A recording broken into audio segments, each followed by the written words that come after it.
My neighbor stopped me in the driveway and whispered, "Every night I hear a child crying inside your house." I frowned. That can't be right. I don't have any grandchildren. She looked me straight in the eye and said, "Then explain why I saw your daughter-in-law carrying a little girl through your front door late at night." I didn't argue. That night I stayed awake listening to every sound. Later that night, just before 11, a baby started crying downstairs. Seconds later, I heard my daughter-in-law's voice comforting the child, even though she was supposed to be hundreds of miles away.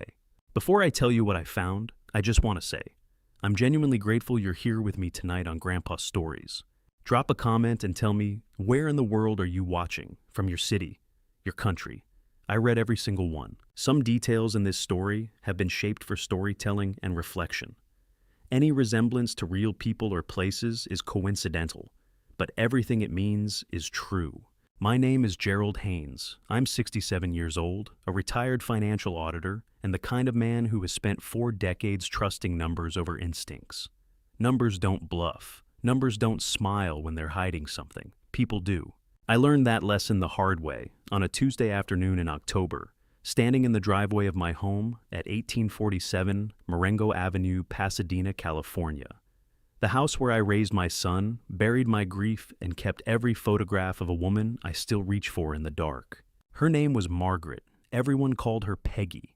She passed 5 years ago, and I haven't moved a single piece of furniture since. Her reading chair still sits beside the living room window, angled toward the afternoon light the way she liked it. Some mornings, I walk past it without looking. Some mornings, I can't walk past it at all. I had just pulled into the driveway after a quiet afternoon at the Pasadena Public Library, one of those long, slow Tuesdays that feel like the week is holding its breath, when Dorothy Carver came marching across her lawn toward me like a woman with something urgent to say. Dot had lived next door for 18 years. She was 71, sharp-eyed, and not the type to gossip without cause. When Dot Carver made a point of stopping you in your own driveway, you listened. Gerald. She planted herself between me and my front door, arms crossed tight over her chest. "I need to talk to you about something, and I want you to know I've been going back and forth about whether to say anything, but I can't keep quiet anymore." I set my library bag down on the hood of the car. "What's going on, Dot?" Her jaw tightened. "There are children crying in your house at night. I'm talking 2 or 3 in the morning. A baby sounds like a little one really young, keeps me awake." She held up a hand before I could respond. "And before you say anything, I know what I heard. 18 years living next door to you, I know the sounds of this house." I felt something cold move through my chest. Dot, Nathan, and Diana don't have children. I know that. She lowered her voice. "But 2 nights ago, I was taking out my trash late, maybe 10 o'clock, and I saw your daughter-in-law carrying a baby girl up the front steps. A little boy walked in behind her. Couldn't have been more than 4 or 5 years old." My throat tightened. "You're sure it was Diana?" Dot looked at me like I'd asked if the sky was blue. "Gerald, I have watched that woman walk in and out of your front door for 6 years. I know her hair. I know her coat. I know the way she holds her shoulders. That was her." She paused. "Or someone who looks exactly like her." I thanked Dot and watched her walk back to her house. Then I stood in the driveway for a long moment, looking at my front door. The autumn light was fading fast, pulling long shadows across the rose beds Peggy had planted the year we moved in. I glanced at the living room window at the outline of her reading chair, inside still angled toward the last of the afternoon sun. Something felt wrong. I couldn't name it yet, but 40 years of auditing financial records had trained me to recognize the particular chill that comes when something doesn't add up. I went inside. Diana was in the kitchen wiping down the counter with a dishcloth. The surface was already spotless. She was moving the cloth in slow, methodical circles, the way a person does when their hands need something to do, while their mind is somewhere else entirely. She turned when she heard me and broke into a wide smile. "Hey, Dad, how was the library?" "Good." I set my bag on the table and kept my voice easy. Dot just stopped me outside. Diana's hand slowed on the counter. Just slightly, just for half a second. But I caught it. "Oh," she tilted her head. "What did she want?"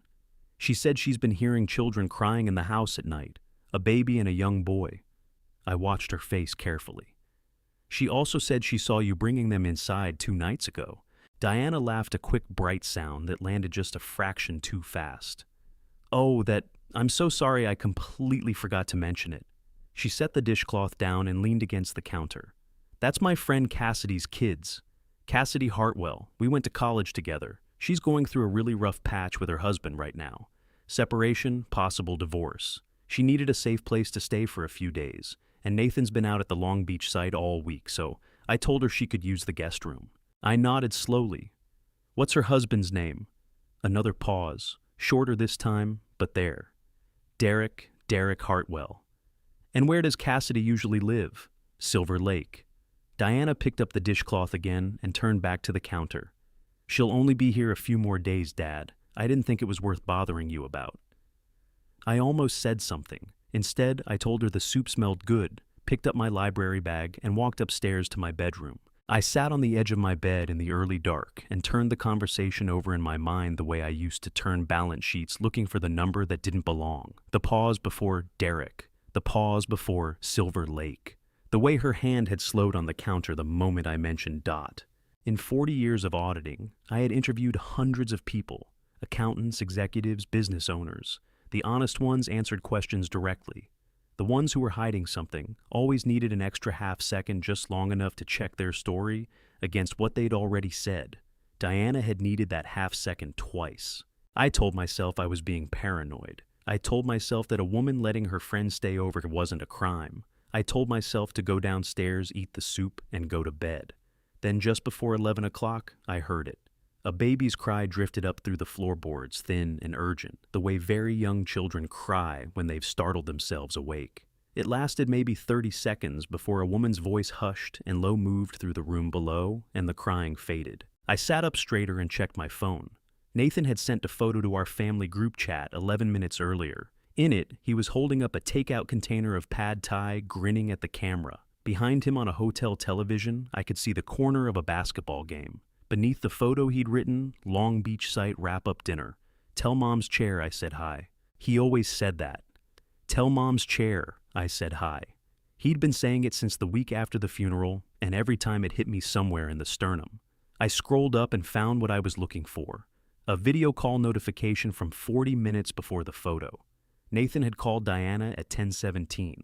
The call had lasted 4 minutes. 4 minutes was enough time to confirm she was somewhere else. Somewhere that wasn't here.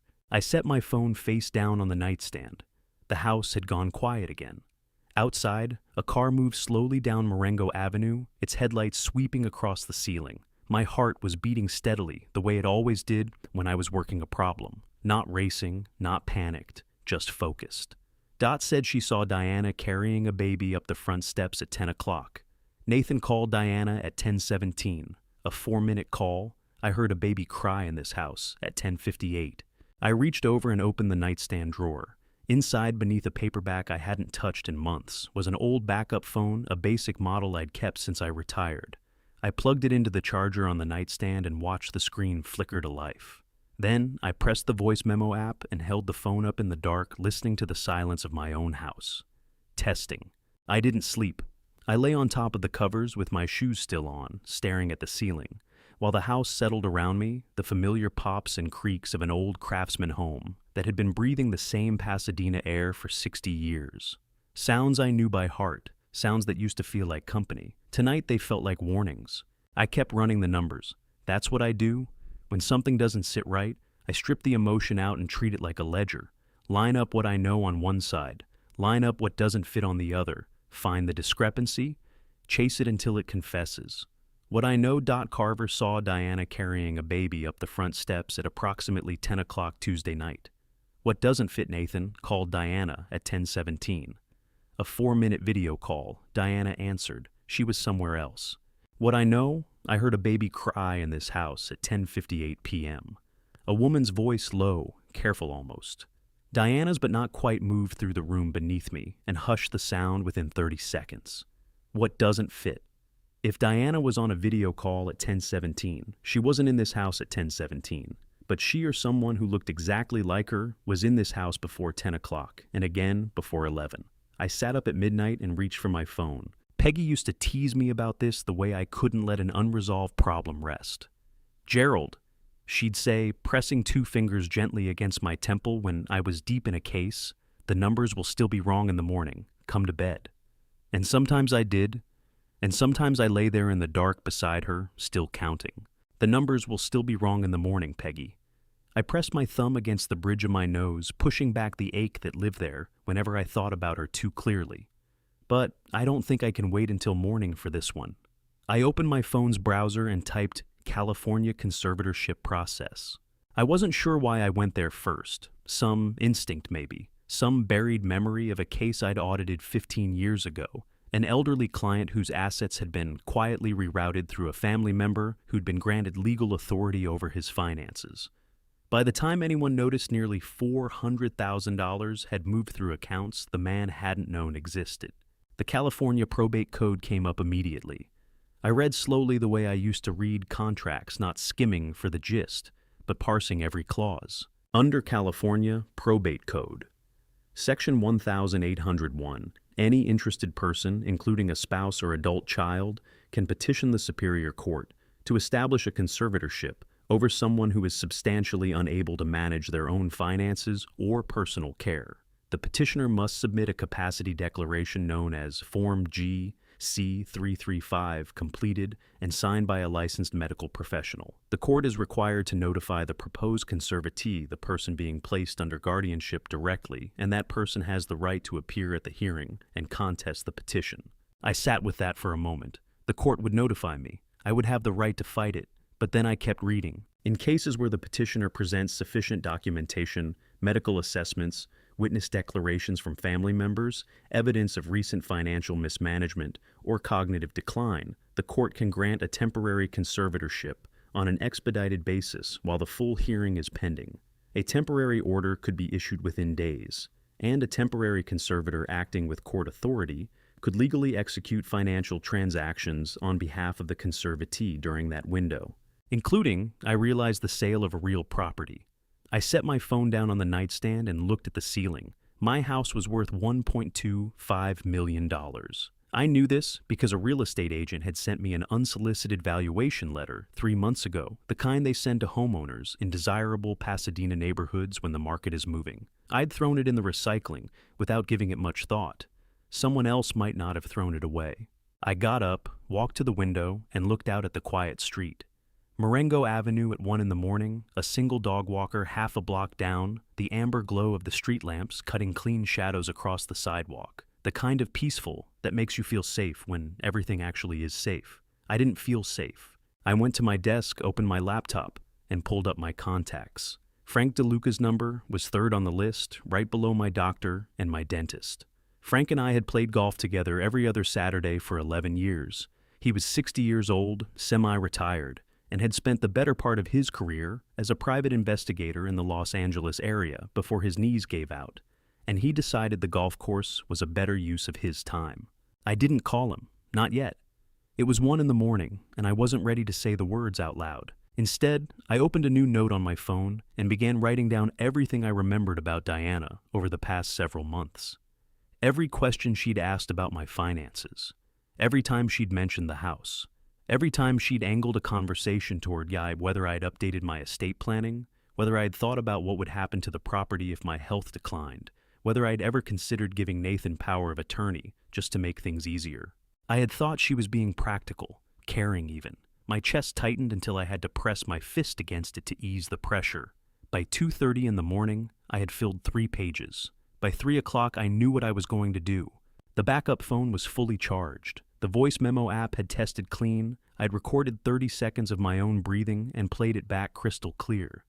California Evidence Code. Section 632 generally requires all parties to consent to being recorded in a private conversation. But I was a retired auditor, not a lawyer, so I called the one person I trusted and woke him up. Frank answered on the 3rd ring, his voice thick with sleep. "Gerald, it's 3 in the morning. I know. I'm sorry." I kept my voice low. "Frank, if I'm in my own house and someone is having a conversation in my living room, am I legally allowed to record it?" A pause, then the sound of Frank sitting up in bed. "You're a party to the conversation. I'm present in the house. The conversation is happening in my home." "Then yes, but let me be precise about why." His voice sharpened the way it used to when he was working a case. California is normally a two-party consent state under Penal Code 632, but there's a specific exception built for exactly this situation. Under Penal Code 633.5, you have the legal right to record without consent when you have reasonable grounds to believe you're documenting a felony and elder financial abuse qualifies. Gerald, if what you're describing is what I think it is, that recording will hold up in court. Another pause. Gerald, what's going on? I'm not sure yet, I said, but I think I need to find out before someone else decides for me. I heard Frank exhale slowly. Do you need me to come over? Not tonight? I looked at the backup phone on the nightstand, its screen dark and waiting. But keep your phone on.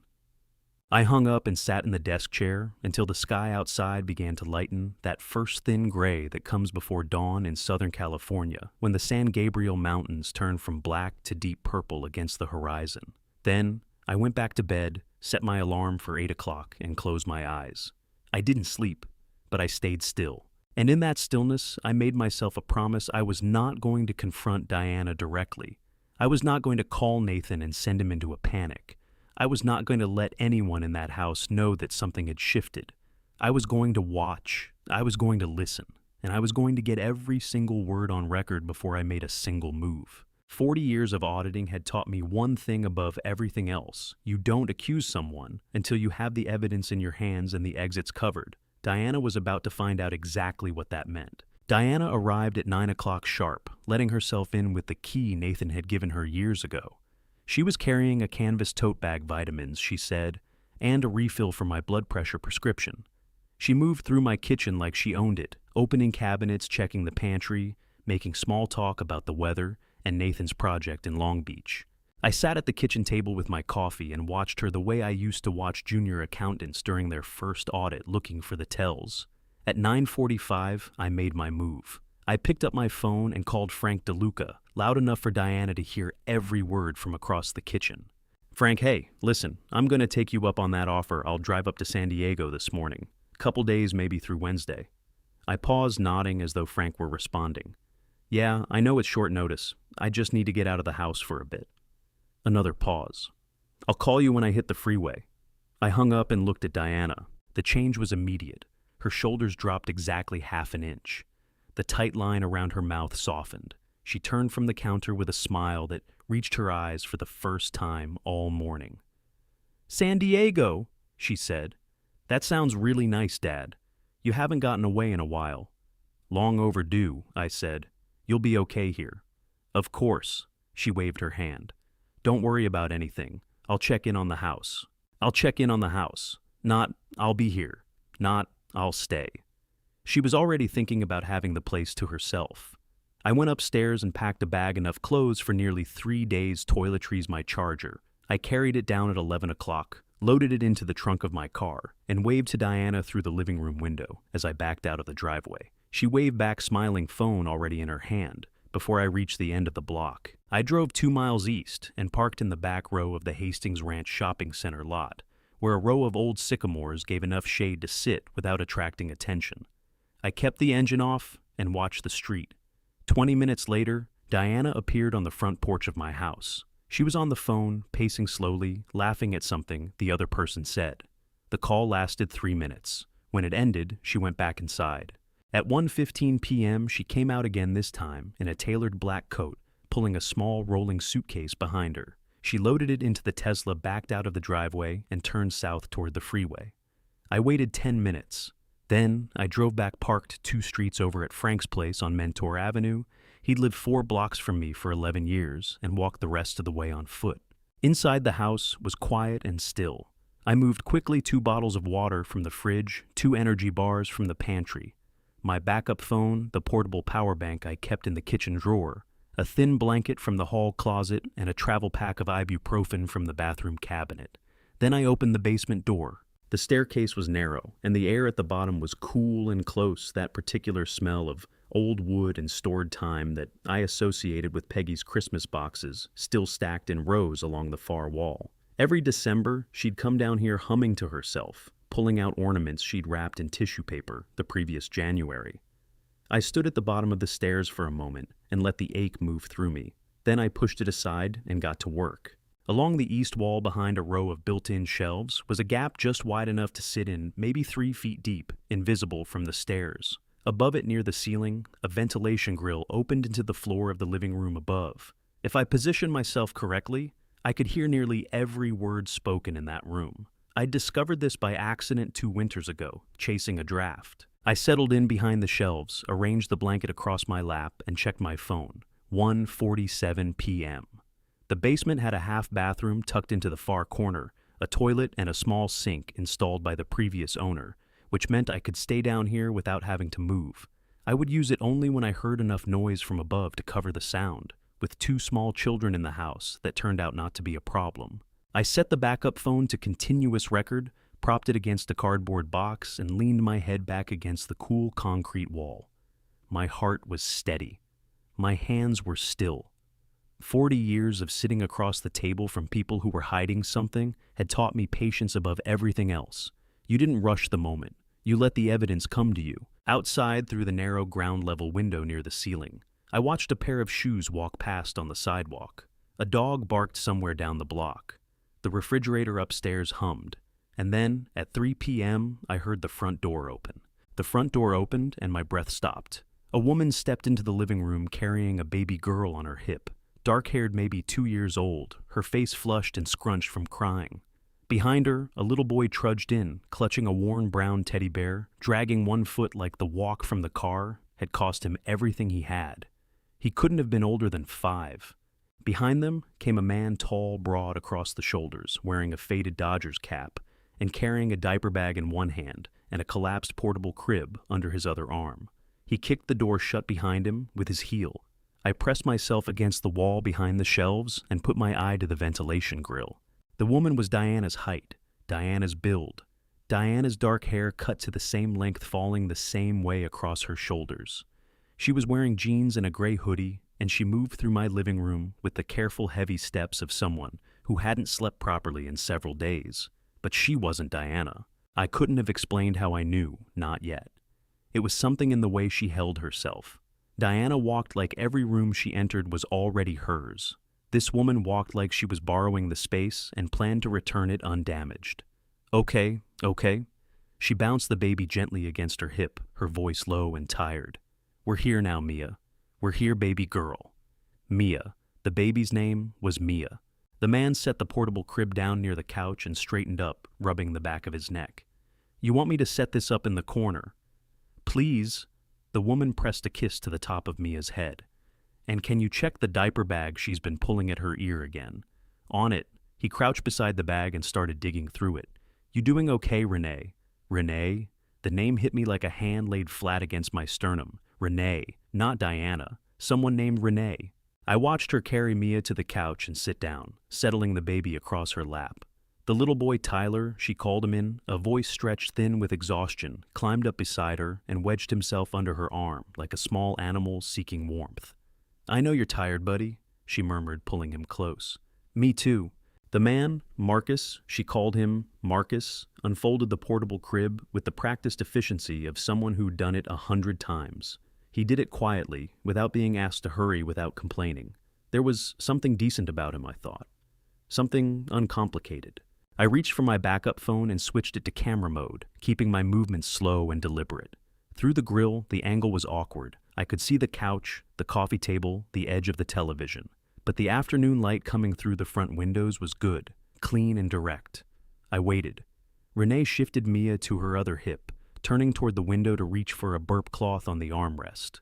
The light caught the left side of her face, then swept across her jaw, her ear. And I saw it, a birthmark. Small, deep brown, the size of a thumbnail, sitting just behind her left ear, nestled in the soft hollow where her jaw met her neck. Perfectly still. Perfectly clear. My finger pressed the shutter button before I'd made a conscious decision to do it. I had known Diana Weston Haynes for 6 years. I had sat across from her at Thanksgiving tables, Christmas dinners, birthday celebrations. I had watched her tuck her hair behind her left ear 100 times that particular gesture she made when she was concentrating on something or pretending to. Diana did not have that birthmark. I was absolutely certain. My hand was trembling as I lowered the phone, Not from fear, from the particular nauseating sensation of a suspicion becoming a fact. In 40 years of auditing, I had felt it dozens of times. That moment when a number you hoped was a mistake turns out to be exactly what it looks like. This woman was not my daughter-in-law. She looked like Diana. She sounded like Diana, almost the same cadence, the same slight upturn at the end of her sentences.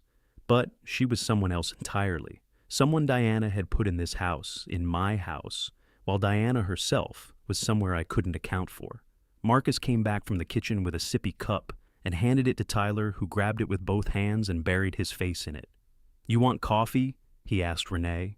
"God, yes."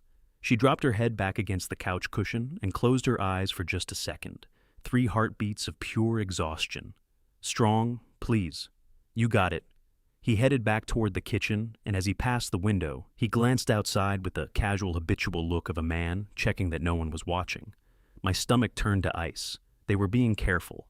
Maybe not careful enough to find me, but careful enough to know that carefulness was necessary. Renee opened her eyes and looked at the ceiling. Her jaw was tight, her brow furrowed slightly like she was working through something she hadn't finished deciding yet.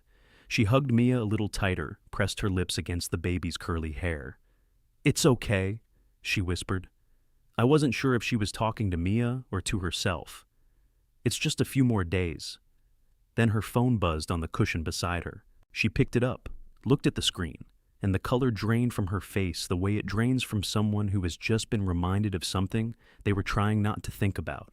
She turned the phone over so the screen was facing up, and I could see the name illuminated there, even through the grill, even from 8 feet below.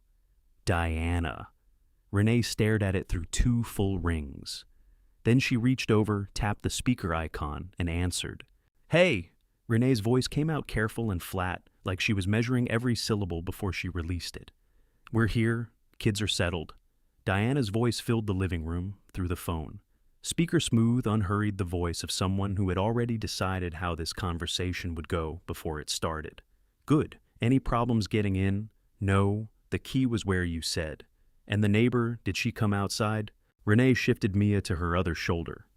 "Not while we were unloading, but Diana, the old woman next door, she was watching from her window. I could see her." A short pause. Then Diana said, "Don't worry about Dorothy. She's nosy, but she's not going to do anything. As long as she sees someone who looks like me going in and out, that's all we need." I pressed closer to the grill, my cheek against the cold concrete. Dorothy.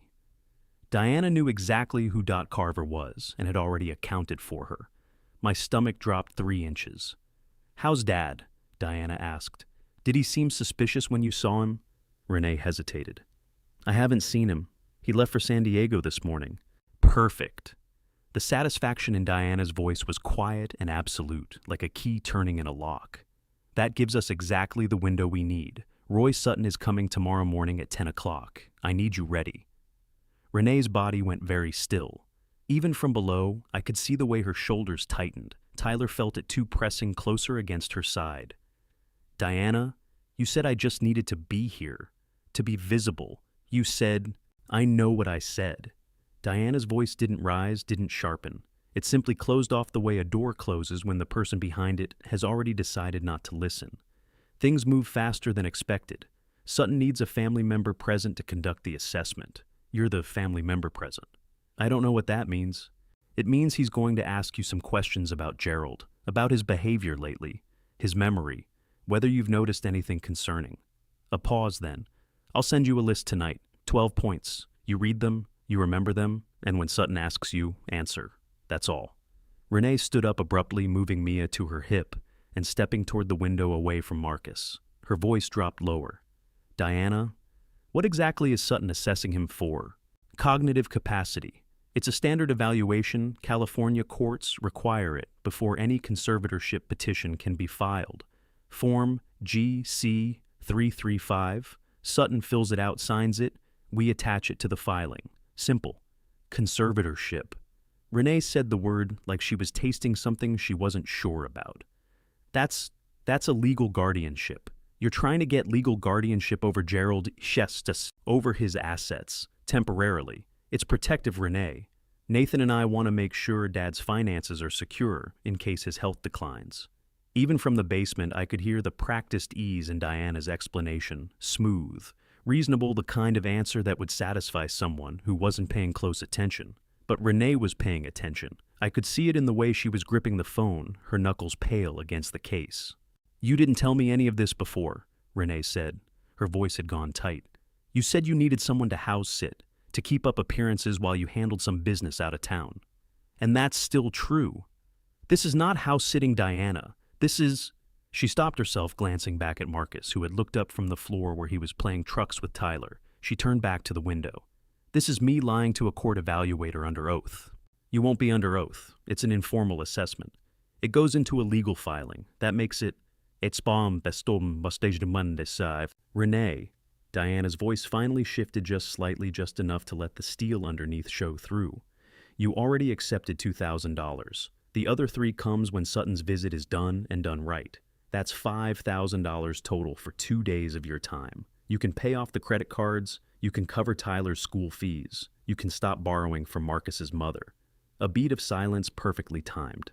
"Or you can walk away right now and explain to me how you're going to manage November rent." The air went out of Renee all at once. I watched her bow her head, her free hand coming up to press against her mouth. Her shoulders shook once, twice, and I realized she was fighting back tears. Not sad tears, the furious, cornered kind that come when someone has maneuvered you into a position you didn't see coming until you were already inside it. Marcus crossed the room in 4 steps. He put his hand on her back without saying anything, and she leaned into him just slightly, just enough to keep herself upright. "Fine," she said finally. Her voice was rough. "Send me the list." "I'll send it tonight. And Renee—" Diana's tone warmed by exactly 1 degree, the minimum required to sound like a sister rather than an employer. "You're doing the right thing for all of us." The call ended. Renee stood at the window for a long moment, her reflection ghosted in the glass, Mia drowsing against her shoulder. Then she said very quietly, to no one in particular, or maybe to her own reflection, "She always does this." Marcus rubbed a slow circle between her shoulder blades. "How much did you actually know going in?" "Not enough." Her jaw tightened. "She told me she was handling a business deal she didn't want Nathan to know about yet, that she needed someone to keep the house looking occupied, that it would be 2 days $5,000 and nobody gets hurt." And now, Renee looked down at Mia's sleeping face, brushed a curl back from her forehead with 2 fingers. Her eyes were shining bright with something that hadn't spilled yet. "Now I think," she said softly, "that I don't actually know what I walked into." Down in the basement, I sat with my back against the cold wall and let the recording run.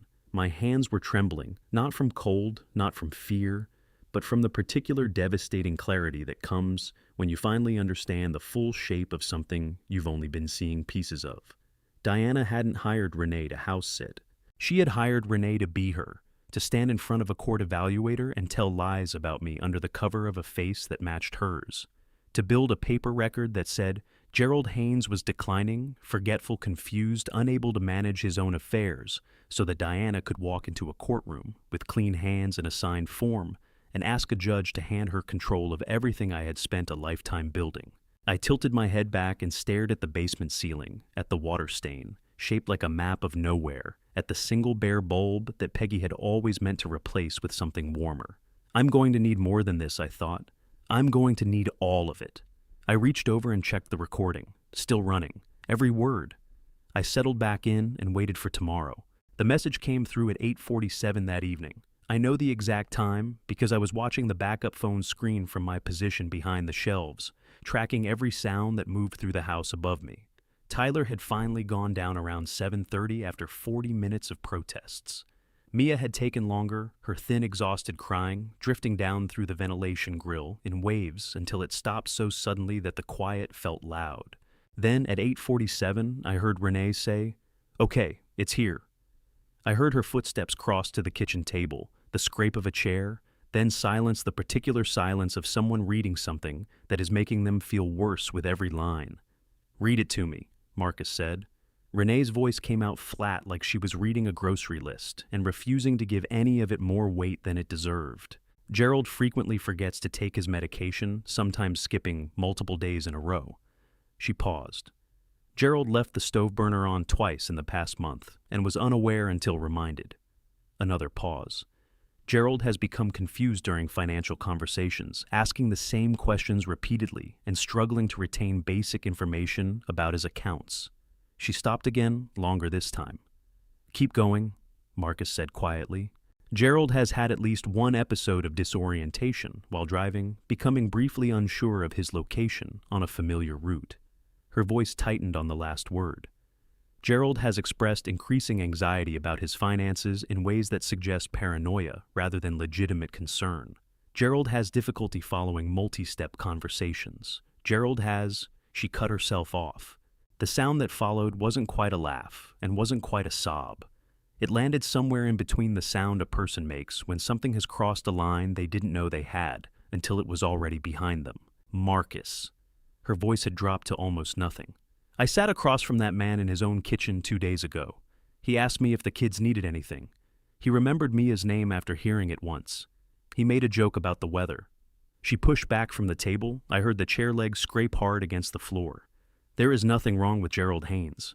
"I know," Marcus said. "Then what are we doing?" A long beat. Marcus was quiet in the way of someone choosing words, carefully turning them over before committing to them.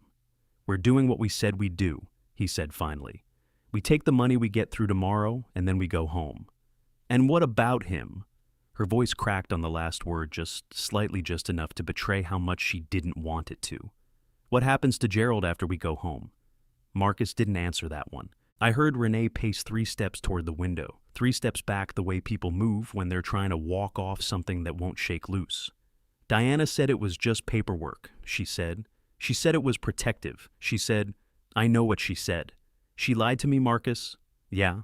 His voice was quiet and certain and carried no surprise whatsoever, which told me everything I needed to know about what Marcus Cole privately thought of Diana Weston Haynes. Renee stopped pacing. I heard her pull out the chair again, sit back down. Several seconds passed before she spoke again, and when she did, her voice had gone somewhere harder, not angry, not defeated, just tired in the specific way of someone who has made a decision they don't feel good about and is going to live with it anyway. "I'm going to read this list until I can say every single point without hesitating," she said. "And then I'm going to answer whatever Roy Sutton asks me. And then I'm going to take my kids and go home. And I'm going to spend a very long time trying to forget I was ever here. Renee, don't." Her voice was soft but absolute. "Just don't. Let me do this." She read the list again from the top, then again. Then a third time, her voice getting flatter with each repetition, like she was draining it of something, deliberately draining it of herself, so that what came out of her mouth tomorrow morning would have no fingerprints on it that could be traced back to who she actually was. I listened to every word, and with every word I felt the thing in my chest that had been cold since Tuesday afternoon get colder, still not with fear, but with the kind of focused, clarifying anger that I had learned a long time ago to treat as information rather than emotion. Diana had built this carefully, every detail accounted for, every contingency covered. She had found the one person in the world who could walk into my house and be mistaken for her, and she had used that person's desperation as a lever. Around 10 o'clock, Renee's voice finally went quiet. I heard the kitchen light click off, footsteps to the guest room, the soft sounds of a woman checking on sleeping children in the dark. Then, the house went still. I stayed where I was, back against the concrete blanket across my lap, and let myself think about Peggy. She had been the one who always saw the human cost in things. In the middle of an audit that I was treating as a puzzle to be solved, she would be the one to say, "But Gerald, what happens to the people who work there?" I had loved her for it, even when it complicated the math. I thought about Renee reading that list, her voice going flatter with every line. There is nothing wrong with Gerald Haynes. She was right about that. And she knew she was right, which made what she was doing cost her something real. That mattered. I didn't know yet whether it mattered enough to help me, but it mattered. I reached for the backup phone and checked the recording. 8 hours of continuous audio, clean and clear. Tomorrow, Roy Sutton was coming, and I was going to hear every single word he said. He arrived at 9:58. I know because I had been watching the thin strip of daylight visible through the ground-level basement window since 7 o'clock, tracking the slow crawl of the morning the way a man tracks something he cannot stop and cannot look away from. Marcus had taken the kids to a diner on Colorado Boulevard around 8:30. Tyler's voice carrying down through the floor as he argued about whether he wanted pancakes or waffles, the argument resolving itself somewhere around the front door. Then the house had gone quiet, and Renee had gone quiet with it, and I had sat in the stillness and listened to her pace. She paced for 90 minutes straight. At 9:58, a car pulled up outside. I heard it through the ground-level window, the careful, unhurried sound of someone parking with intention. Then footsteps up the front walk, a knock. Renee stopped pacing. 3 seconds, 5. Then her footsteps moved to the front door. Mrs. Haynes. A man's voice, professional, warmed the practiced warmth of someone who had learned to lead with it. I'm Roy Sutton from Pacific Cognitive Assessment Group. I believe we have a 10 o'clock appointment. Yes. Renee's voice was controlled in a way that must have cost her something. Come in. I pressed my eye to the ventilation grill and angled the backup phone's camera upward. Roy Sutton was 50, maybe 52, with the kind of forgettable face that blended into waiting rooms and hospital corridors, medium height, thinning brown hair, combed flat gray slacks, a white button-down under a navy blazer. He carried a soft leather briefcase and a tablet computer, and he moved through my front door with the easy confidence of a man who had done this many times before, which I realized he probably had.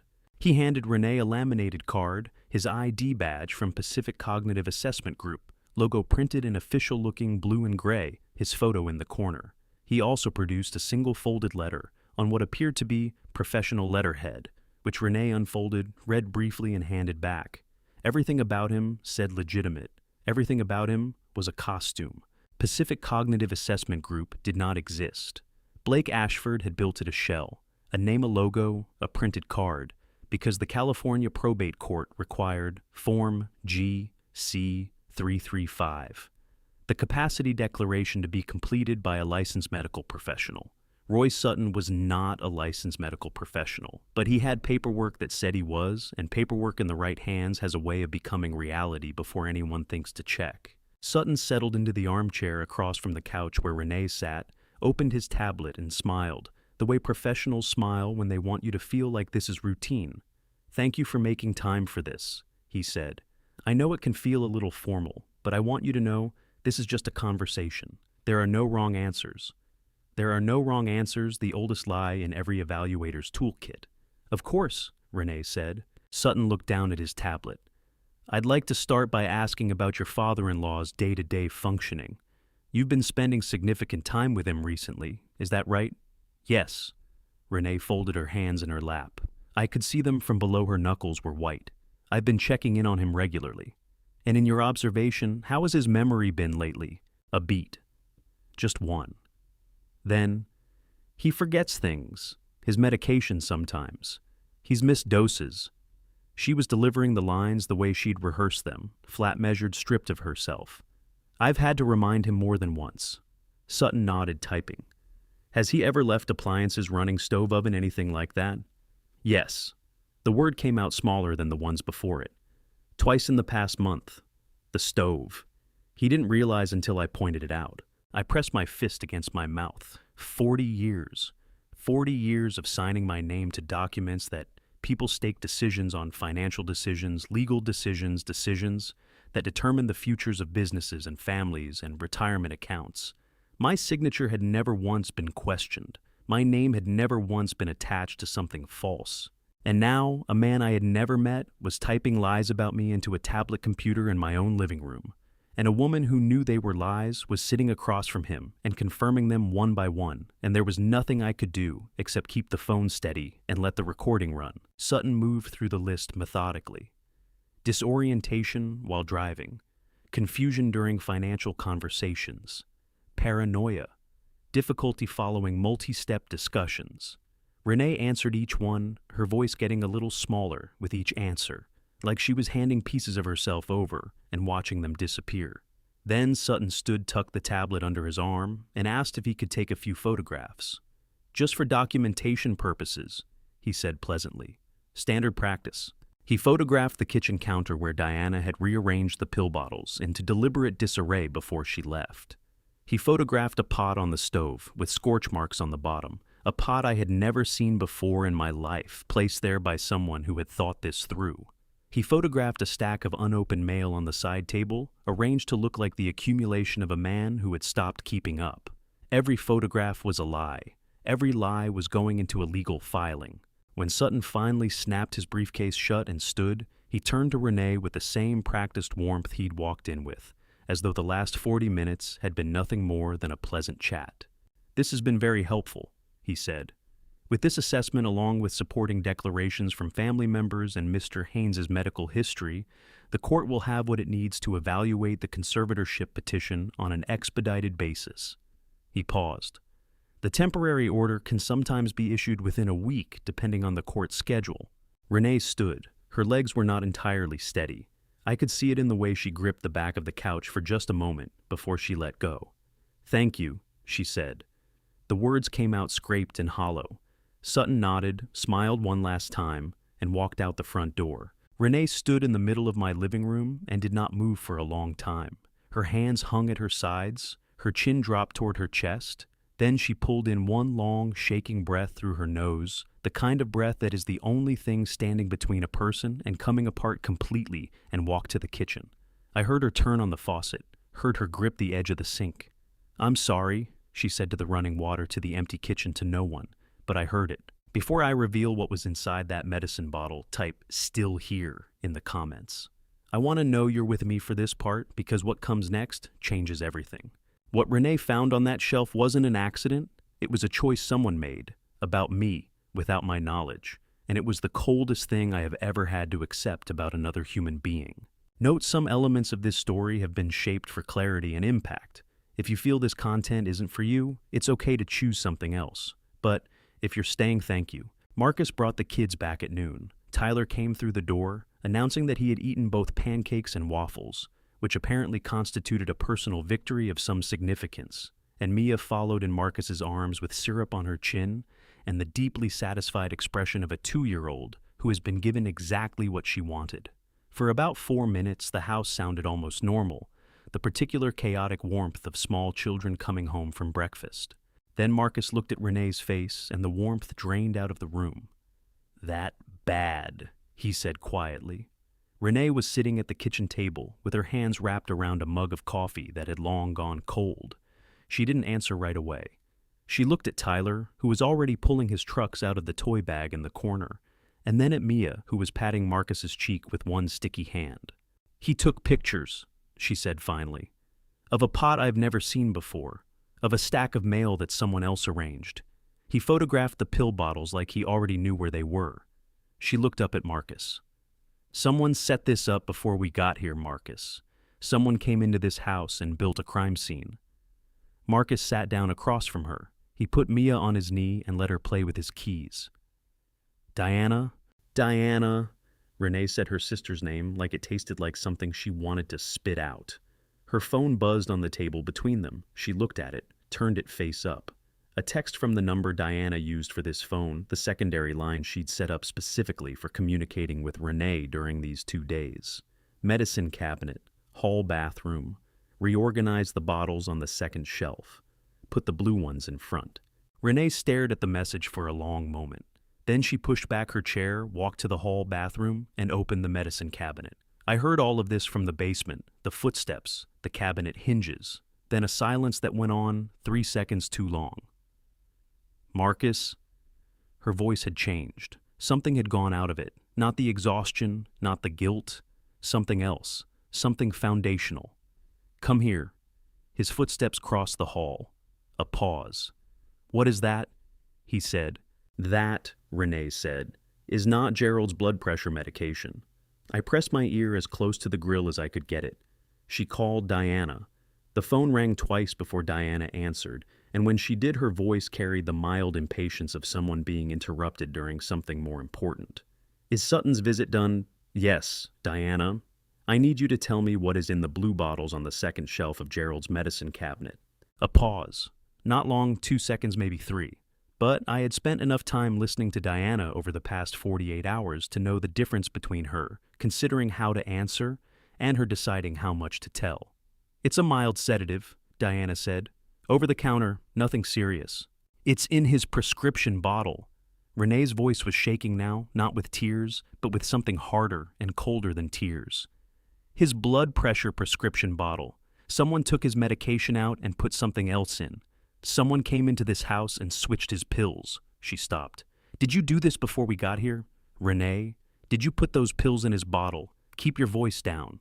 There is nobody here but me and Marcus and 2 sleeping children. The words came out in a single furious rush, and then Renee caught herself, pressed the back of her hand against her mouth, and forced herself back down to something quieter and more dangerous. Tell me what that medication does. Tell me right now. Diana exhaled, the sound of someone recalibrating. It induces mild drowsiness, slight confusion occasionally. If taken consistently over 2 to 3 weeks, it can produce symptoms that are consistent with early cognitive decline, memory lapses, disorientation, difficulty concentrating.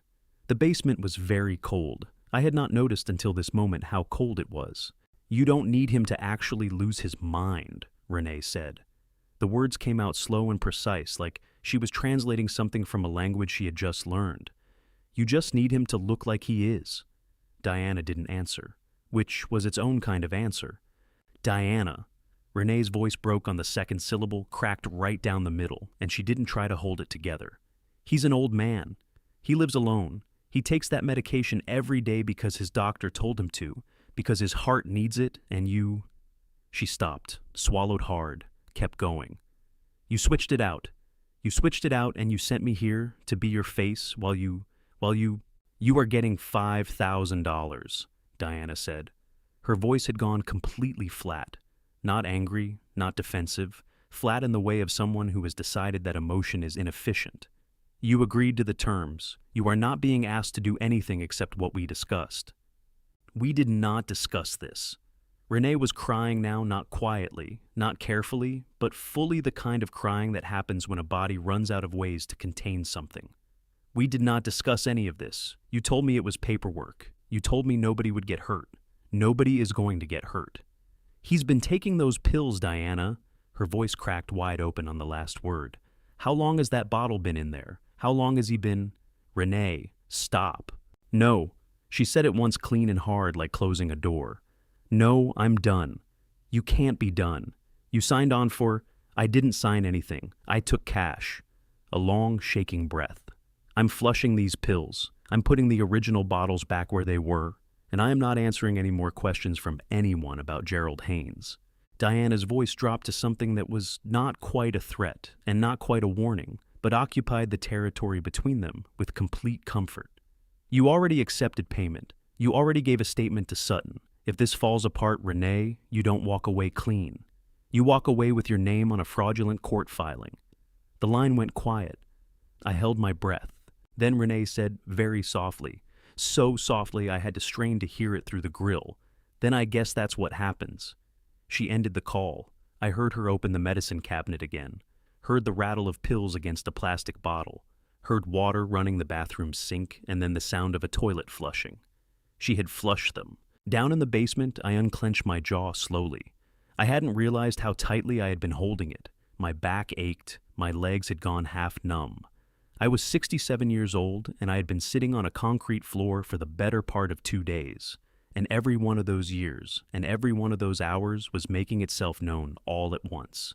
But I was not confused. I was not disoriented. My hands were steady, and my mind was clear, and I knew exactly who I was and what I was doing and why. Under California law, and I had read enough in the past 48 hours to know this. What Diana had done to that medicine cabinet fell under Penal Code, Section 347, the criminal administration of a harmful substance compounded by Section 368, elder financial abuse. What Roy Sutton had done this morning fell under Business and Professions Code, Section 2052, the unauthorized practice of medicine and Penal Code, Section 118, perjury in a legal proceeding. The list was getting long. I checked the recording. Still running. Every word Renee had said. Every word Diana had said. I reached for the backup phone and typed a single message to Frank DeLuca. Get Briggs. Tomorrow. I'll explain everything. Renee came back from the bathroom with her eyes red and her jaw set, and the particular expression of someone who has made a decision and is now living inside the consequences of it. She sat down at the kitchen table. Marcus poured her a glass of water without being asked and set it in front of her without saying anything, and she drank half of it in one long pull. Tyler had fallen asleep on the living room rug with his cheek pressed against his brown bear, one arm flung out like he'd been mid-motion when sleep took him. Mia was in the portable crib, breathing slow and even. The house had the fragile quiet of children sleeping, the kind of quiet that asks you to hold still and not disturb anything. Renee held very still. She was staring at the secondary phone Diana had left for her, the burner line Diana had called it, the number she used when she didn't want communications traced back to her primary account. It sat on the table between the water glass and Renee's folded hands, its screen dark. Then the screen lit up. A message notification, not from Diana's number, from a contact saved simply as B. Renee looked at it without picking it up. The message preview was visible on the lock screen, and she read it the way you read something that you immediately understand you were not supposed to see very quickly, and then again more slowly, because the first time your mind refuses to process it. She picked up the phone, read it, set it back down. "Marcus," she said. Her voice had gone somewhere very quiet and very still, the way water goes still right before it freezes. "Who is Blake?" Marcus looked up from his coffee. "What? Diana has a contact saved as B. He just texted this phone." She turned the screen toward him. "He's asking when the house transfer goes through. He says the buyer is confirmed at $1.25 million. He says the LLC is ready and the wire account is set up." Marcus stared at the screen. Then he looked at Renee. "The house?" he said, not a question. "This house." Renee's voice was barely above a whisper. "Gerald's house." She picked up the phone and called Diana. Diana answered on the second ring, and her voice carried the particular edge of someone who had been waiting for a problem and had just heard it knock. "What? Who is Blake?" Renee asked. "And why is he texting this number, asking about a wire transfer account and a confirmed buyer for Gerald's house at $1.25 million? The pause that followed was 3 seconds long. I counted them from the basement pressed against the wall, with the backup phone recording every syllable. "You read my messages," Diana said. "It came through on the lock screen. I didn't have to read anything, it was right there." Renee stood up from the table, moving away from Marcus and toward the window, her voice dropping lower. "Diana, are you selling Gerald's house? That is not your concern." "It absolutely is my concern." Her voice shook on the last word, not with uncertainty, but with the specific vibration of someone who is furious and frightened in equal measure and does not know which one to lead with. "I am sitting in this man's house. I lied to a court evaluator this morning on your behalf. I want to know what I am actually part of." A long silence. Then Diana made a sound that was almost a sigh and almost something colder, the sound of someone deciding that a partial truth is more useful right now than a full lie. "Blake Ashford is a real estate broker," she said. "Beverly Hills. He has a buyer for this property, a development group. $1.25 million cash offer, fast close. The sale goes through a holding company, so the transaction is clean." "Clean," Renee repeated. "You mean untraceable?" "I mean efficient." "Diana." Renee pressed her free hand flat against the window glass, staring out at the quiet Pasadena street. "Gerald lives here. This is his home. He's not selling it." "He won't have to." Diana's voice had returned to its default register, smooth, unhurried, explaining something to someone she considered less capable of understanding it. "Once the conservatorship is established, I'll have authority to manage his assets on his behalf. The sale goes through the holding company, the proceeds are allocated through the estate structure, and by the time anyone reviews the paperwork, the transaction will already be recorded." "And where does $1.25 million go?" Another pause. "Blake and I will handle the distribution." Renee turned from the window. Her face, even from the angle I had through the grill, had gone the particular white of someone whose blood has just made a very sudden decision to be somewhere else. "You and Blake," she said. "How long have you and Blake been—" "2 years." The words landed in the room like something dropped from a height. 2 years, Renee said softly. "You've been with someone else for 2 years, while you were married to Nathan. Nathan is not relevant to this conversation. Nathan is your husband." Her voice cracked on the word, not broke, cracked the way old wood cracks when too much weight is applied to the wrong place. "He's Gerald's son. He thinks you love him. Nathan thinks a lot of things that aren't accurate," Diana said. That's not my problem. It's a byproduct of who he is. I heard Renee make a sound I couldn't name, something between a breath and a word that never made it all the way out. She walked back to the table, sat down hard, stared at the phone in her hand. "I'm going to tell him," she said. "I'm going to call Nathan and tell him everything." "No." Diana's voice didn't rise. It dropped, which was worse. "You are going to sit in that house until I tell you to leave. You are going to keep your mouth shut, and you are going to remember that your name is on a legal document that was submitted to the Superior Court of Los Angeles County this morning. A beat. Or you can call Nathan, and we can both explain to a judge how you impersonated a family member in a conservatorship proceeding." Renee closed her eyes. I watched her chest rise and fall, one breath, two, three, her hand gripping the edge of the table until her knuckles went white as chalk. "I hate you," she said finally. Not loudly, not dramatically. Just clearly the way you state a fact you have known for a long time and are only now saying out loud for the first time. Diana's response was immediate and utterly without feeling. "I know," she said. "Sit tight. I'll be there tomorrow." The call ended. Renee set the phone down on the table. She pressed both hands over her face and stayed that way, shoulders shaking, breath coming in uneven pulls, the sound of someone trying very hard to keep themselves from falling apart entirely in front of a man they loved, and two small children who didn't understand any of this and didn't need to. Marcus came around the table. He didn't say anything. He just put both arms around her from behind and held on. From the basement, I watched the backs of their heads and felt something shift in my chest. Not the cold, clarifying anger I had been carrying since Tuesday, but something older and sadder and more complicated. I thought about Nathan. 2 years.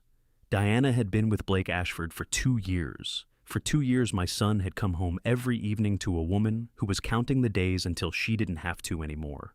My chest tightened until I had to press my fist against it. I reached for the backup phone, still recording, every word. The house went quiet at 8:30. Marcus put the kids to bed.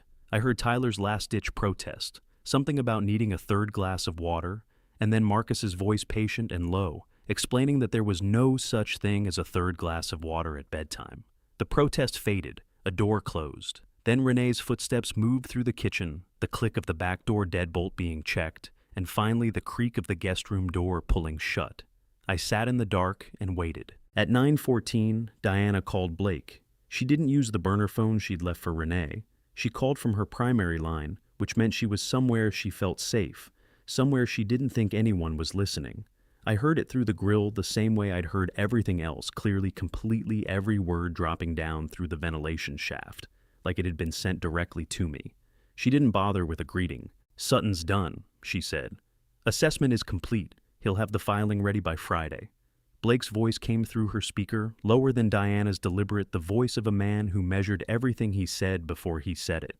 "Any complications? Nothing I couldn't manage." "Renee." "She's upset." Diana's tone carried the mild, dismissive quality of someone describing a minor inconvenience, a traffic delay, an overbooked restaurant.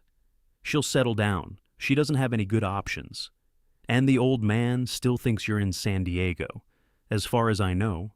A pause. "He's been quiet. No calls, no text to Nathan. I think the medication was working before Renee interfered." My jaw tightened so hard I felt it in my back teeth. "Before Renee interfered."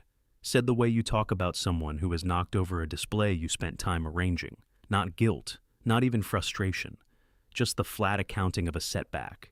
"We're still on schedule," Diana continued.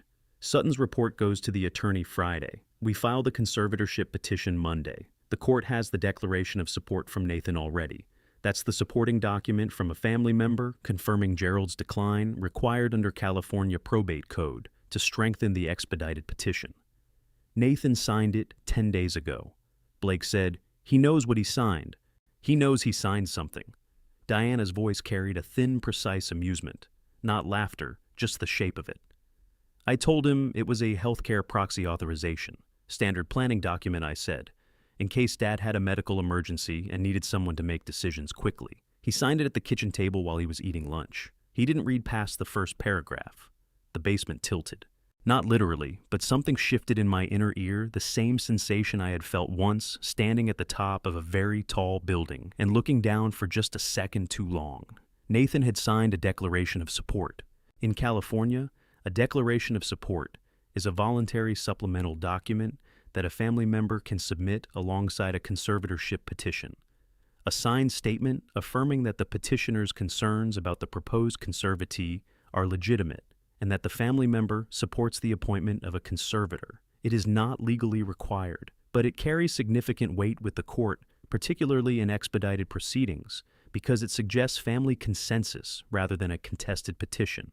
Diana had told my son it was a healthcare proxy. Nathan had signed it over lunch. He hadn't read past the first paragraph.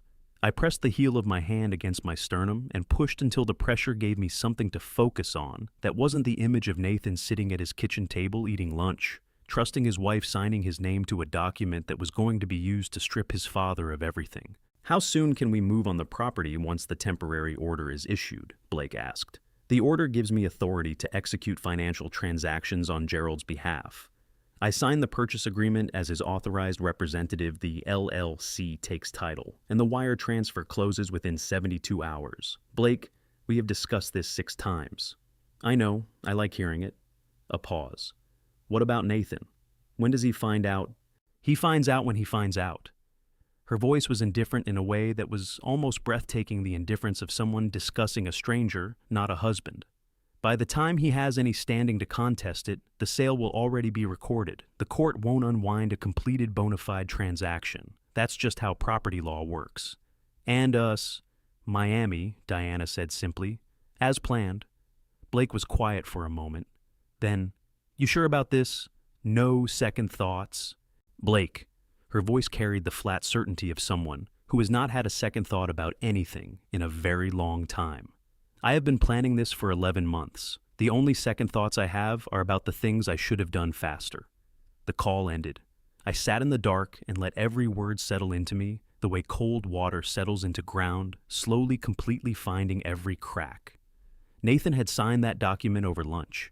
My son, the boy who used to fall asleep on the couch, waiting for me to get home from late audits, who called me every Sunday morning, without fail, for the first 3 years after Peggy died, who had grieved so hard and so long that he had left himself open to the first person who offered to make it stop. My son had signed his name to something he didn't read because he trusted the woman sitting across the table from him, and that woman had been counting down the months. I thought about what Peggy would have said. She would have put 2 fingers against my temple the way she always did, and she would have said something that reframed the whole thing without softening it. She was good at that, finding the truth inside the pain and handing it back to you in a form you could carry. What she would have said, I thought, was this: "You can be angry later, Gerald. Right now, your son needs you to finish what you started." I picked up the backup phone. The recording was still running. 11 hours of continuous audio, clean and unbroken. Diana's voice. Renee's voice, Roy Sutton's voice, Blake Ashford's voice, every lie, every instruction, every admission captured and dated and time-stamped. I typed a message to Frank DeLuca: "Call Briggs tonight, not tomorrow tonight. Send her the audio files I emailed, all of them. Tell her we move tomorrow at 5:30 p.m. I'll have everyone where they need to be." I hit send. Then I typed a second message, this one to a number I hadn't used in 3 days. "Nathan, I need you to come to the house tomorrow at 5:30. Don't tell Diana. Don't ask questions yet. Just come." I stared at the message for a long time before I sent it. Then I sent it. The screen went dark. Outside the ground level window, the street was empty and still just the amber wash of the streetlights on the wet pavement. A cat crossing slowly from one side to the other, taking its time. I leaned my head back against the concrete wall. My back ached, my knees ached, my chest ached in the way it ached when I thought about Nathan for too long, without looking away. But my hands were steady. And tomorrow at 5:30, everyone who needed to be in that room was going to be there. I did not sleep. I had not slept properly in nearly 3 days, and by 4 o'clock in the morning, I had stopped expecting to. I sat in the dark with the blanket across my lap and my back against the concrete wall, and I went through everything, every recording, every photograph, every piece of what I had accumulated in the past 72 hours, the way I used to go through a complex audit the night before a presentation, laying it out, testing it, looking for the gap that would let someone push it apart. I couldn't find one, By 6 o'clock, the strip of sky visible through the ground-level window had gone from black to the deep specific blue that comes just before dawn in Southern California, the color Peggy used to call almost morning. She loved that hour. She would sometimes get up just to sit at the kitchen window and watch the sky change wrapped in the old green robe she'd had since before we were married. I pressed my palm flat against the cold concrete floor and let myself miss her for exactly 60 seconds. Then I picked up the backup phone and got to work. The first message went to Dot Carver at 6:15. Dot. I'm still in the house. Do not tell anyone. Watch the front. If you see a white Tesla or a dark BMW pull up today, text me immediately. Don't come outside. Her response came back in 4 minutes, which told me she had been awake already. Understood. Gerald, are you all right? I typed back, I will be. Thank you. At 7 o'clock, I called Dr. Raymond Osei. Ray had been my physician for 14 years. He was 55 careful, and not the kind of man who panicked easily, a quality I had always appreciated in a doctor, and appreciated considerably more right now. He answered on the second ring. Gerald, you're calling early. I need a favor, Ray. An urgent one. I kept my voice low and steady. I need you to pull my complete prescription history for the past 6 months, everything on file. And I need you to be prepared to conduct a blood draw and tox screen on me today as soon as I can get to you. A pause. Gerald, what's going on? Someone replaced my blood pressure medication with a sedative. I don't know how long the switched pills were in the bottle before they were removed. I need documentation, medical documentation, that shows what's been in my system. The silence on his end lasted 3 full seconds. When Ray spoke again, his voice had changed, not alarmed, but alert in the way of someone who has just reclassified a situation. Can you come in this morning? This afternoon, after 5 o'clock. I'll explain everything when I get there. I'll clear the schedule. Gerald, he stopped. Are you safe right now? Yes, I said. I'm exactly where I need to be. At 7:45, I called Frank. He answered before the first ring finished, which meant he hadn't slept either. I got your message last night, he said immediately. I forwarded everything to Briggs at 10 p.m., all the audio files, the photos, the text chain. She called me back at midnight. And she's in. His voice was tight with the particular energy of a man who used to do this for a living and still remembered how. Elder financial abuse under California Penal Code 368. Conspiracy to commit conservatorship fraud under the probate code. Forgery under 470 and 470D. That last one covers the notarized documents Blake had prepared. Unauthorized practice of medicine for Sutton perjury for the court filing. A pause. Gerald, this is a strong case. Briggs says the audio alone is enough to open an investigation. The rest is confirmation. I need her at the house at 5:30 today, I said. 2 officers plainclothes if possible. I need them inside before Diana and Blake arrive. She anticipated that. She's already working on the logistics. Frank's voice dropped. She also said to tell you, and I'm quoting directly here, that you should not do anything dramatic before she gets there. Tell her I'm 67 years old and I've been sitting on a concrete floor for nearly 3 days, I said. Drama is the last thing on my mind. Frank almost laughed. Almost. One more thing. Nathan called me this morning. My chest tightened. What did he say? He said his father texted him last night asking him to come to the house at 5:30 and not to tell Diana, and he wanted to know if I knew what was going on. Frank paused. I told him to come. I told him to trust you. He said, another pause. He said okay, but his voice sounded like a man who is trying very hard not to be afraid of what he's about to find out. I closed my eyes. He's going to be okay, I said. I wasn't sure if I was telling Frank or telling myself. He's going to have a hard night, Frank said quietly. But yeah, he's going to be okay. We hung up. I sat with that for a while, the image of Nathan calling Frank, because he didn't know who else to call, because the 2 people he would normally turn to were the 2 people at the center of this. And so he had reached sideways to the nearest person he trusted, which happened to be a 60-year-old retired private investigator who played golf with his father. My throat tightened until I had to swallow it back down. At 9 o'clock, Renee took the kids to a playground on Madre Street. I heard them leave Tyler's sneakers on the hardwood, Mia fussing about her jacket zipper, Marcus promising there would be swings. The front door closed. The house went quiet. I used the half bathroom, drank the last of my water. ate the final energy bar, which tasted like compressed cardboard and regret, and was the best thing I had eaten in nearly 3 days by virtue of being the only thing. At 11, Renee brought the kids back. Lunch, nap time, the ordinary machinery of a day that was anything but ordinary. At 2 o'clock, I sent one final message. Not to Frank, not to Briggs, not to Dot. To Nathan. I know this is hard. I know you're scared. Come anyway. I need you to hear some things, and I need you to hear them from me, not from anyone else. I love you, son. 5:30, he didn't respond for 20 minutes. Then I'll be there, Dad. 3 words, I read them 4 times. At 3:45, Dot texted me. White Tesla just parked out front. A man in a gray suit is getting out of the passenger side. I typed back, thank you, Dot. Go inside and stay there when you see a police car come out.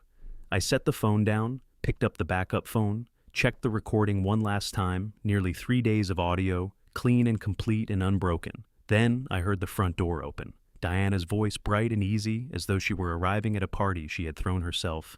Finally, let's get this done. Blake Ashford was not what I expected. I had built him up in my mind over nearly 3 days of listening. The man on the other end of Diana's calls, the architect of the financial structure, the one who had found the buyer and set up the LLC and arranged the wire account. I had expected someone harder, sharper, someone whose face matched the coldness of what he was doing. Instead, through the ventilation grill, I saw a man of about 42 who looked like he sold luxury condominiums to people who didn't need them, which I supposed was exactly what he did. Tall, broad-shouldered dark hair swept back with product a charcoal suit that fit too well to be off the rack. He carried a slim leather briefcase in one hand and held the front door open for Diana with the other, with the automatic courtesy of a man who had learned that manners were useful. Diana walked into my house the way she always had. Head up, shoulders back, like the room was already configured to her preferences. She was wearing a black wrap dress and heels, and she looked, I thought, like someone arriving for a closing, which was exactly what she believed she was doing. Renee? Diana's voice sharpened the moment she saw her sister still in the living room. I told you to be gone by 4. Renee was standing near the hallway, Tyler pressed against her leg, Mia on her hip. She had not packed. She had not gathered the toys or folded the portable crib or done any of the dozen things Diana had presumably told her to do before the handoff. She stood her ground and looked at her sister with the eyes of someone who had spent nearly 3 days becoming a different person than the one who had walked through that door. I want to hear you say it, Renee said. Out loud, in this house. I want to hear you say what you're actually doing here. Diana's jaw tightened. This is not the time. Then I'm not leaving. Blake stepped forward, set his briefcase on the dining table, and unsnapped the latches with the practiced efficiency of a man who had done this in a dozen different living rooms. He pulled out 3 document sets, each clipped and tabbed, and laid them across the table in a row. I pressed closer to the grill. The first set was the conservatorship transfer petition, the filing that would give Diana legal authority over my assets. The second was a preliminary purchase agreement for 1847 Marengo Avenue executed through a holding company called Pacific Realty Holdings, LLC. The third was a supplemental deed transfer document, and even from below, I could see the red arrow tabs marking the signature lines, 2 on each document positions, already identified waiting. Gerald signs here, Blake said, pointing. Nathan signs as witness. We swap the exhibit pages before filing, and the notarized cover sheet goes in as prepared. He glanced at Renee. This doesn't concern you. You're forging a notarized signature, Renee said. Her voice didn't shake.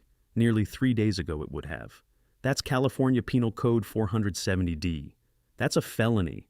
Blake looked at her, the way people look at a fire alarm that has gone off in a building they have decided is not actually burning. Marcus, he said without looking away from Renee, I'd strongly suggest you take the kids outside. Marcus didn't move. Diana crossed to Renee and lowered her voice to the register she used when she wanted to sound like a sister rather than an employer. Renee, you did your part, you're done. Take the money, take your children, and go home. Nobody is going to come looking for you.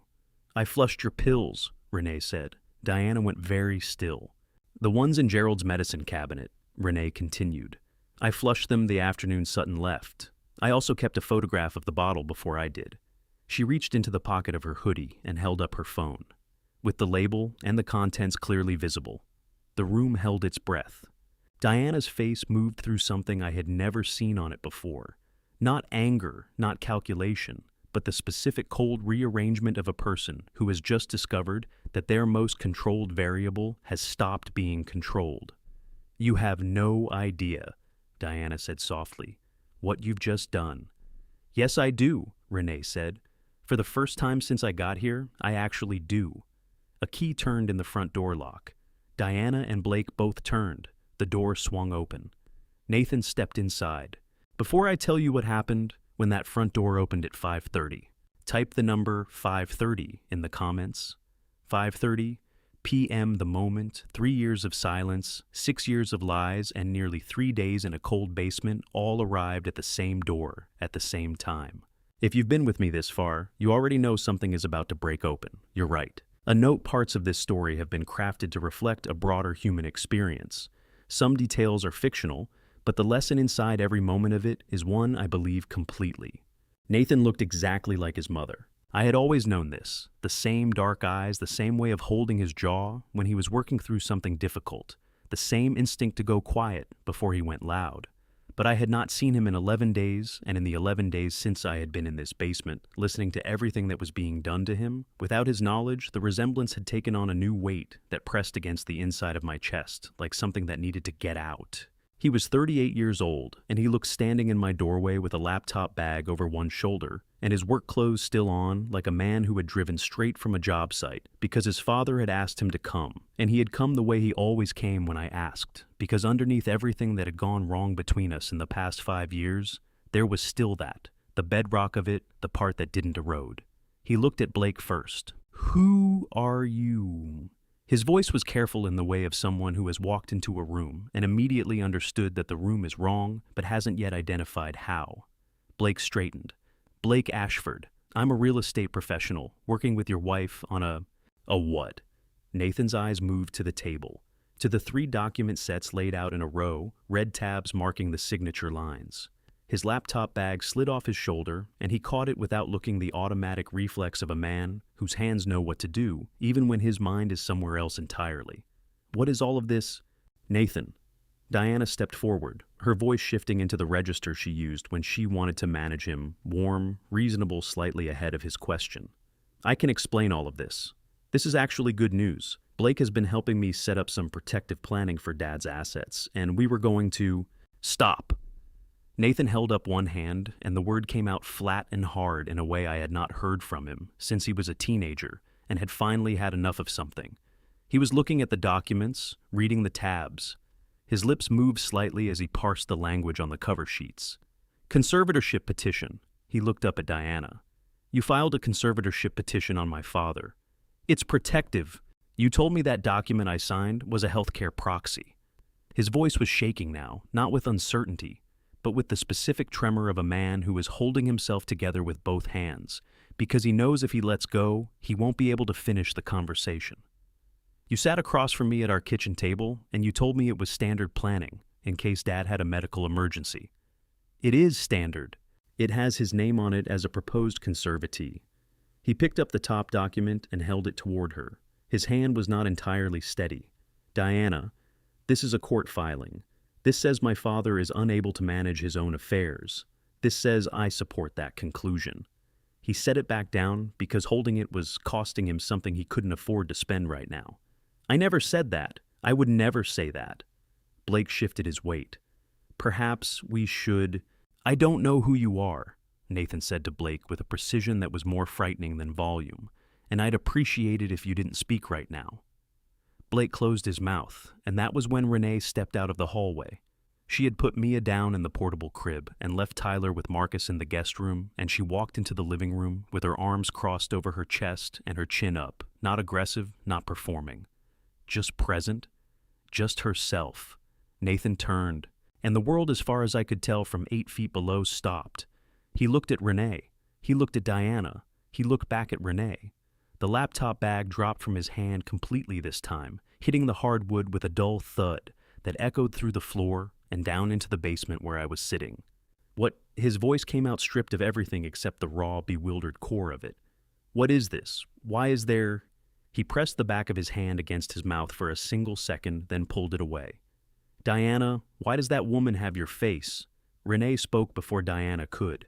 My name is Renee Weston, she said. Her voice was steady in the way of someone who has been rehearsing for exactly this moment without knowing it. I'm Diana's twin sister. We're identical. She's never told you about me because she didn't want you to know I existed. Nathan turned to Diana. The expression on his face was not anger, not yet. It was the expression of a man who has just been handed information that is retroactively rewriting everything he thought he knew about his own life. And he is standing in the middle of the rewrite, trying to find one fixed point to hold on to. You have a twin sister, he said, not a question, a fact being tested against reality. It's complicated, Diana said. Our family, you have a twin sister. He said it again slower this time, like repetition might help him understand it. And you put her in my father's house, while I was in Long Beach, while you told me you were here taking care of him. His voice cracked on the last three words, just enough to betray the particular pain of a man realizing he has been thanking someone for something they never actually did. Diana, I called you from the job site. I said I was glad you were checking on him. I said I thanked you. Diana opened her mouth. Don't, Nathan said. Please, just don't say anything yet. He turned away from her, pressed both hands flat on the dining table, and stared down at the documents. His shoulders rose and fell with one long, deliberate breath. And, in the silence that followed, the silence of a room full of people who had run out of the right words. At the same time, I heard something from below. Or, rather, I did something. I put my hand on the basement door and pushed it open. The hinges were old. They creaked in the particular way of things that have been still for a long time, and have forgotten how to move quietly. Every head in the room turned toward the sound. The stairs took me longer than they should have. Nearly 3 days on a concrete floor will do that to a 67-year-old body. The knees argue the back registers its objections, and every joint makes its presence known in ways it doesn't bother with when you've been sleeping in an actual bed. I climbed slowly, one hand on the railing, and I did not rush because rushing would have made me look like a man who was uncertain of what he was about to do. I was not uncertain. I pushed the basement door open and stepped into my own hallway. I was wearing the same clothes I had put on 3 mornings ago. They were wrinkled past the point of dignity and carried the particular smell of a man who had been living on energy bars and determination in a small, closed space. My hair was uncombed. There were nearly 3 days of silver stubble on my jaw. I walked into the living room. The silence that fell was total and immediate, the kind of silence that happens when everyone in a room draws breath at exactly the same moment and forgets to let it out. Nathan stared at me. His face went through 5 things in 2 seconds. Shock, confusion, relief, fear, and then something I can only describe as the expression of a man who is watching a door open that he thought had been locked forever. Dad. His voice broke on the single syllable, just cracked right down the middle, the way his voice used to crack when he was 15, and trying not to show that something had hurt him. Dad, what you were here. You've been here this whole time. I never left, I said. I've been in the basement nearly 3 days. Diana had gone the color of old ash. Blake's hand moved toward his briefcase. Don't, I said to him. I said it the way I used to say it in audit meetings when someone tried to pull documents before I was finished quietly without heat, in a tone that made it clear the instruction was not negotiable. Blake's hand stopped. The front door opened behind me. I turned. Frank DeLuca stepped inside. First then, Officer Carol Briggs, 45 years old, Pasadena PD in plain clothes, but carrying herself with the particular economy of movement that people in her profession develop when they have been doing it long enough. 2 uniformed officers followed her in. And behind all of them, wrapped in a fleece jacket with her white hair pulled back and her expression carrying the vindicated severity of someone who has been right about something for days and is only now being permitted to say so, came Dorothy Carver. Dot looked at Renee, looked at Diana, looked back at Renee. I knew I wasn't imagining things, she said. I just didn't know there were 2 of them. Officer Briggs. I said, please come in. This is my home. You're welcome here. Briggs nodded once. Her eyes moved across the room with the practiced efficiency of someone cataloging a scene. The documents on the table, Blake's hand near his briefcase, Diana's position near the kitchen doorway, Nathan standing in the middle of everything with his laptop bag at his feet and his face wide open. Mr. Haynes, she said to me, you have recordings. I have nearly 3 days of them. I held up the backup phone. Every conversation, every phone call that came through this house, I was present for all of it on my own property, which makes every word of it legally obtained under California Evidence Code, Section 632. I looked at Nathan. He was watching me with an expression I hadn't seen on his face since he was a boy. Not the carefully maintained distance of the past 5 years, not the polite remove that Diana had cultivated between us so methodically and so well, but something raw and unguarded and young. Something that said, I don't understand what's happening, but I trust you, and I need you to help me. I pressed play. Diana's voice filled the room through the phone speaker, clear and clean and utterly damning. I just need him to look like he's declining. A few weeks, that's all. Nathan flinched as though the sound had a physical force. The recording continued, Diana instructing Renee on the 12-point list. Diana telling Renee that Roy Sutton would sign a fraudulent form GC335. Diana explaining that the medication in my cabinet would produce symptoms consistent with early cognitive decline. Diana telling Blake that Nathan had signed the declaration of support over lunch without reading it. Diana saying that by the time anyone reviewed the paperwork, the property transfer would already be recorded. And then the line that I had been carrying in my chest for nearly 3 days, like a piece of glass, Nathan thinks a lot of things that aren't accurate. That's not my problem. Nathan made a sound that I had never heard him make before. It wasn't a word. It was the sound a person makes when something structural gives way. Not a crack, but a collapse. Something that had been bearing weight for a long time, finally reaching the end of what it could hold. He turned to Diana. Did you ever love me? His voice was barely above a whisper, completely controlled, completely devastating. Not at the beginning, not when things were good, at any point, any day. Did you ever, Nathan, answer me? He said it softly with the precision of someone who is asking, because they genuinely need to know, not because they expect the answer to be good. Diana looked at him for a long moment, and then she said, You want to know what I actually regret? Her voice had shed everything, the warmth, the management, the performance. What was underneath was flat and cold and entirely without feeling. I regret not moving faster. I had 11 months and I should have been done in 8. Nathan stepped back. He stepped back the way you step back from something that has just burned you, not slowly, not gracefully, but with the involuntary speed of a body protecting itself from a source of heat it didn't know was there. His knees buckled. He sat down on the edge of the couch heavily, suddenly the way people sit when their legs stop cooperating with the rest of them. He pressed both hands over his face. His shoulders shook once, twice, 3 times. Then he pulled in a breath so sharp and so controlled that it hurt to listen to, and he held himself still. Officer Briggs stepped forward. Diana Weston Haynes, Blake Ashford. Her voice was even and practiced and carried no drama whatsoever, which somehow made it worse. You're being placed under arrest for conspiracy to commit conservatorship fraud, elder financial abuse under California Penal Code, Section 368 forgery of a notarized instrument under Section 470D, and criminal administration of a harmful substance under Section 347. You have the right to remain silent. Blake set his briefcase down on the table very carefully, as though putting it down gently might count for something, and extended his wrists.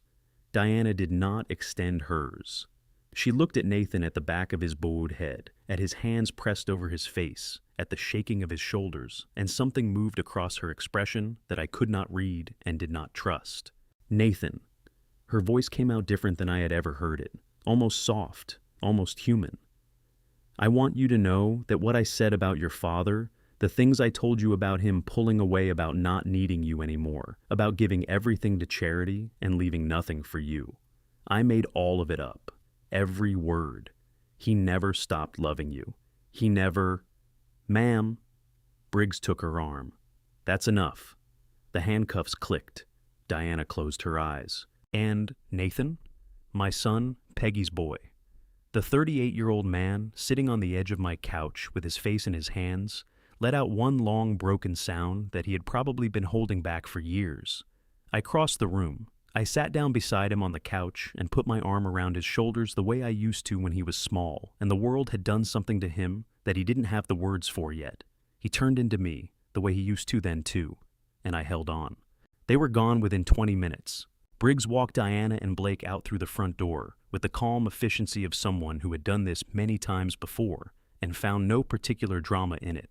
The two uniformed officers followed with the documents from the table, all three sets bagged and tagged, each red tab signature page now evidence instead of instruction. One of them also took the slim leather briefcase, the secondary phone Diana had left for Renee, and the photographs Renee had taken of the medication bottles. The front door closed. The house exhaled. Nathan was still on the couch. He hadn't moved since I sat beside him, hadn't spoken, hadn't lifted his face from his hands. His breathing had steadied, but his shoulders were still carrying the particular tension of a man who has absorbed something enormous and has not yet found anywhere to put it. I didn't push him. I sat beside him and let the quiet be quiet. Dot Carver stood near the window, with her arms folded, watching the police car pull away from the curb with the expression of someone who has earned the right to look satisfied and is exercising it with considerable restraint. 18 years, she said to no one in particular.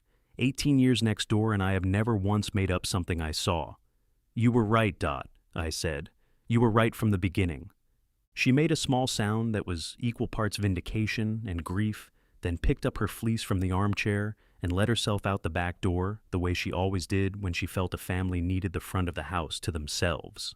Frank sat down at the dining table and began photographing the document positions with his phone before Briggs's team returned for the secondary sweep. He was methodical about it, the way he'd always been methodical, which was why he'd been good at his job for 30 years before his knees gave out. Renee appeared in the hallway. She was carrying Mia against her shoulder, the baby half asleep and boneless, with exhaustion, one small fist curled against Renee's collarbone. Tyler stood behind her, pressed against the back of her legs, looking at the room with the wide, careful eyes of a 5-year-old who understands that something significant has happened and is waiting to be told whether to be scared. He's fine, I said to Tyler before anyone else could speak. Everything's okay. Your mom did something very brave tonight. Tyler considered this seriously. Then he looked up at Renee. Did you... Renee's chin trembled. She pressed her lips together until it stopped. I tried to, she said. Officer Briggs had remained behind when the others left. She came back through the front door now and sat across from Renee at the dining table with a legal pad and a voice recorder, and her manner was professional and without judgment, which I suspected was something Renee needed more than she would have admitted. I want to tell you everything, Renee said before Briggs could begin. I want to start from the beginning. I don't want to leave anything out. Briggs clicked her pen. Take your time. Renee talked for 40 minutes. She told Briggs about the phone call where Diana had offered her $5,000 to house sit and be visible in the neighborhood. She told her about arriving and finding the list of 12 things she was supposed to say about Gerald. She told her about Roy Sutton and the assessment, and the way her voice had gotten smaller with every answer she gave him. She told her about the medication bottles, the switched pills, the photographs she had taken the moment she had flushed them, and called her sister and said, I'm done, and the way Diana had told her that being done was not an option she had anymore. She told all of it without flinching, and her voice only broke once when she described watching Gerald walk up those basement stairs in his 3-day-old clothes with his silver stubble and his steady hands, and realizing that the man she had spent nearly 3 days telling lies about was standing right there, real and clear-eyed and entirely himself. I knew he wasn't what Diana said he was, she said. I knew it the first afternoon. She stopped, started again. I told myself it wasn't my business. I told myself I needed the money. I told myself Diana wouldn't do anything that really hurt him. She looked at the table. I was wrong about the last one. I knew I was wrong. I just didn't want to be. Briggs wrote, asked questions, wrote more. Marcus sat beside Renee through all of it, with his hand on the table close to hers, not touching, just close in case she needed it. My phone rang at 7:15. Dr. Osei. I stepped into the kitchen and answered. Gerald. His voice was careful in the way it gets when he has results he needs to deliver accurately and doesn't want the delivery to cause more alarm than the information warrants. Your blood work is back. There is a measurable level of lorazepam in your system. That's a prescription-strength benzodiazepine commonly used as a sedative. The level is consistent with regular ingestion over a period of 1 to 3 weeks. Lorazepam. Not something you could pick up over the counter. Prescription strength, as Ray had said. The kind of medication that taken consistently by a 67-year-old man who was also taking blood pressure medication could produce exactly what Diana had described: drowsiness, mild confusion, difficulty concentrating, disorientation on familiar routes. The kind of symptoms that look from the outside like a man who is losing his grip on himself. "Can you document this?" I asked. "I already have. Full talks panel time stamped signed. I'll have the written report to you by morning." A pause. "Gerald, are you all right?" "I am now," I said. I stood in my kitchen for a moment after I hung up in the kitchen, where Peggy had cooked and argued and laughed and cried and made every significant decision of our life together over 30 years of Tuesday mornings and Sunday suppers, and I let it settle into me. Lorazepam, in my bloodstream, put there without my knowledge by the woman my son had trusted with his grief. I pressed my knuckles against the counter until the cold of the granite came through. Then I walked back into the living room. Nathan had lifted his face from his hands. He was sitting up straight now, both feet on the floor, staring at the middle distance with the hollow, recalibrated expression of someone who has just had their entire recent past re-examined and found it to contain things they did not put there. "The medication," he said when I came back in. Not a question. He had heard enough to understand. "Lorazepam," I said. Ray confirmed it. Nathan closed his eyes. His jaw worked. When he opened them again, they were wet, but his voice was steady. "How long?" 1 to 3 weeks, he thinks. Long enough that if Sutton's report had gone to the court unchallenged, the symptoms would have been consistent with the assessment. I sat down across from him. "Nathan, none of this is your fault. I signed a document I didn't read." His voice was flat with self-accusation. "I believed everything she told me about you. Every time she said you were pulling away, every time she said you didn't need us around, every time she said—" He stopped, pressed the heel of his hand against one eye. "She said you told her you wished you could just be left alone. She said you found it hard to be around me because I reminded you too much of Mom." The words hit me somewhere low and specific. "I never said that," I said. "I have never said anything like that. Not once." Nathan made a sound that wasn't quite a word. He pressed both hands flat on his knees and stared at them. "I know," he said. "I know that now." He looked up. "I think I knew it then too. She was so certain, and I was so tired of being uncertain." His voice dropped. It was easier to believe her than to fight her. I reached across and put my hand over both of his. He looked down at my hand on his. Then he looked up at me with the expression of a man who has been lost for a long time and has just recognized something familiar on the horizon. Then he stood up. "I'm going upstairs," he said. I just need a little while, to be somewhere quiet." "Take whatever time you need," I said. He picked up his laptop bag from the floor, walked to the foot of the stairs, stopped. "Dad?" He didn't turn around. His hand was on the newel post, his back to me, his voice almost steady. "Were you scared down there?" I thought about it. I thought about the 3 nights and the cold concrete and the energy bars and the sound of my daughter-in-law's voice explaining to my son's double that she needed me to look confused for a few weeks. "No," I said. "I was angry, but I was never scared."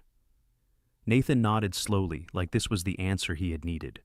Then he went upstairs. I heard his footsteps cross the hallway above, heard the click of the bedroom door, and then the lock. The first morning I made oatmeal, I don't know why oatmeal specifically. It was what Peggy used to make when one of us was sick or sad or had been through something that left us needing to be fed before we were ready to be talked to. Brown sugar, a little cinnamon, sliced banana on the side. She said it was the one meal that asked nothing of the person eating it. I made 2 bowls and carried one upstairs on a tray. I knocked once. "Nathan, I made breakfast." Nothing. I set the tray outside his door, went back downstairs, sat in Peggy's chair by the window and drank my own bowl and watched the Pasadena morning come in through the glass, the light moving across the rose beds, the neighbor's cat crossing the lawn with absolute indifference to everything that had happened in this house. An hour later, I went back up. The tray was exactly where I had left it. The second morning, I didn't knock. I just set the tray down and sat with my back against the wall beside his door, the way I used to sit outside his room when he was 16 and had had a fight with a friend and didn't want to talk about it, but also didn't want to be entirely alone. I talked anyway. I told him about Peggy, not the end of her he knew, the end he had been there for the end, but the middle of her. The years when Nathan was small and she was young, and the three of us were just a regular family in a regular house on Marengo Avenue doing regular things.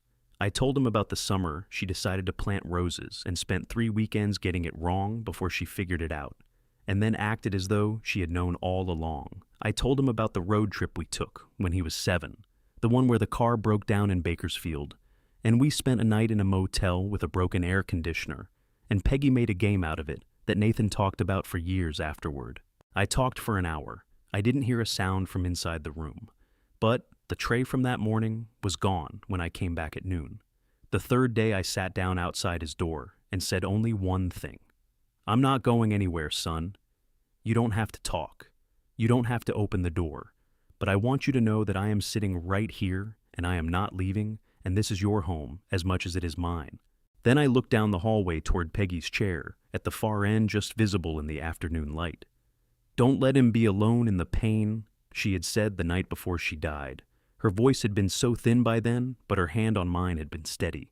"Don't let the grief become a wall, Gerald. Promise me." I had promised. I had not kept it. I kept it now. I was still sitting there, back against the wall, hands loose in my lap, when I heard the small, specific sound of a lock disengaging. The door opened 3 inches. Nathan's eye appeared in the gap, red-rimmed, exhausted, older than it had looked 4 days ago. "Dad," he said. His voice came out ruined and rough, the voice of someone who has been in a small room with a large grief for nearly 3 days. "Were you actually sitting on the floor out here?" "Yes," I said. "That's—" He stopped. Something moved across his face. "That's a very uncomfortable floor." "I know," I said. "I spent nearly 3 days on concrete. This is significantly better." He made a sound that was almost a laugh. Not quite, but almost. The door opened wider. He sat down on the top step, not the way adults sit, not with intention or arrangement, not choosing the position carefully. He just folded himself down onto the step, the way he used to when he was small and tired and had run out of the energy required to make decisions about furniture. His back against the wall, knees up, feet flat on the stair below. I sat down beside him. We had done this before. Dozens of times, maybe hundreds, sat on these stairs together, the two of us in the years when Peggy was alive, and the house was full of the particular noise of a family that argues and laughs in roughly equal measure. Nathan used to come find me on the stairs when he had something to say that he hadn't figured out how to say yet. The stairs, for some reason, were easier than the couch or the kitchen table. Something about the angle of it. Something about not having to look directly at each other. We still weren't looking directly at each other, but we were close. Close enough that I could hear him breathe. "I owe you an apology," he said.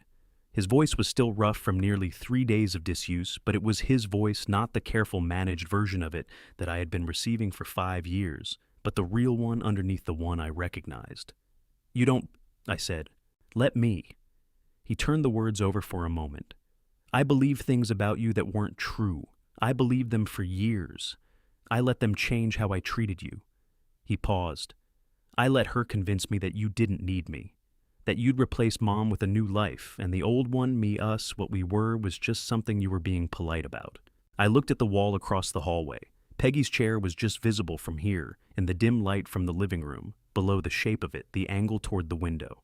"I should have fought harder to stay in your life," I said. "After she died, I pulled back because I thought my grief was a burden. I thought seeing me reminded you of losing her, and you needed space to heal. So, I gave you space." I stopped. "I gave you so much space that Diana was able to walk in and fill it with lies." Nathan's jaw tightened. "She told me you said it was easier when I didn't visit, that you found it—" He stopped himself, tried again. "That being around me made it harder to move forward." The words landed in me somewhere deep and specific. The place where the oldest hurts live, the ones you don't touch, because you're not sure what you'd find underneath them. I never said that. I said, "Nathan, I have sat in this house for 5 years watching the phone and hoping you would call. Every Sunday morning when you rang, I sat up straighter. Every time you canceled a visit, I told myself it was fine and spent the rest of the day not being fine. My voice was steady, but it cost me something to keep it that way. You are not a burden. You have never been a burden. You are the best thing your mother and I ever did. And the only reason I didn't say it more is because I was so afraid of saying the wrong thing that I ended up saying nothing at all." Nathan pressed the back of his wrist against his eye. His shoulders shook once hard the way a building shakes when something structural gives way somewhere deep inside it. Then he pulled in a breath through his nose that was so deliberate and so controlled, it was almost painful to witness, and he held himself still. "She used Mom," he said.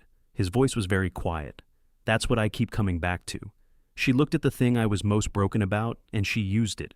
She said things like," he shook his head. She'd say, "Your mom would have wanted you to protect the inheritance." Or, "Your mom would have been hurt to know your dad is planning to give the house away to strangers." She knew exactly which words would. He stopped. His jaw worked. She knew exactly where to push. "I know," I said, "and I just let her." The self-accusation in his voice was raw and total. "I'm 38 years old, and I let a person I was supposed to know better than anyone walk me through a door I should never have gone through." "You trusted your wife," I said. "That's not weakness, that's what you're supposed to do." I turned to look at him directly for the first time since we sat down. The fault is with the person who took that trust and decided to use it as a tool, not with the person who gave it. Nathan looked at me. His eyes were red and wet and exhausted, and there was something in them that I hadn't seen in a very long time. Something open, something that had stopped bracing for disappointment, something that looked, despite everything, like the beginning of relief. "I thought you had stopped needing me," he said. "I really believed that. And I think part of me decided that if you didn't need me, I wouldn't need you either, that it would hurt less." He pressed his lips together. "It didn't hurt less." "No," I said. "It doesn't work that way. Why didn't we just—" He gestured vaguely at the space between us. "Why didn't we just say this? Any of this years ago? Because grief is very good at making silence feel like kindness," I said. "It tells you you're protecting the other person. It tells you you're being selfless. And by the time you realize you've been hiding for so long that the silence has its own weight and you don't know how to lift it anymore." Nathan was quiet for a moment. Then he said very softly, "I thought loving someone meant trusting them completely, automatically. I thought that was what it meant to commit to a person." He looked at his hands. "I didn't know you could trust the wrong person with your whole heart and have them treat it like a transaction." "You know now," I said. "Yeah." The word came out exhausted and certain and sad in the specific way of someone who has learned something they would have preferred not to learn. "I know now."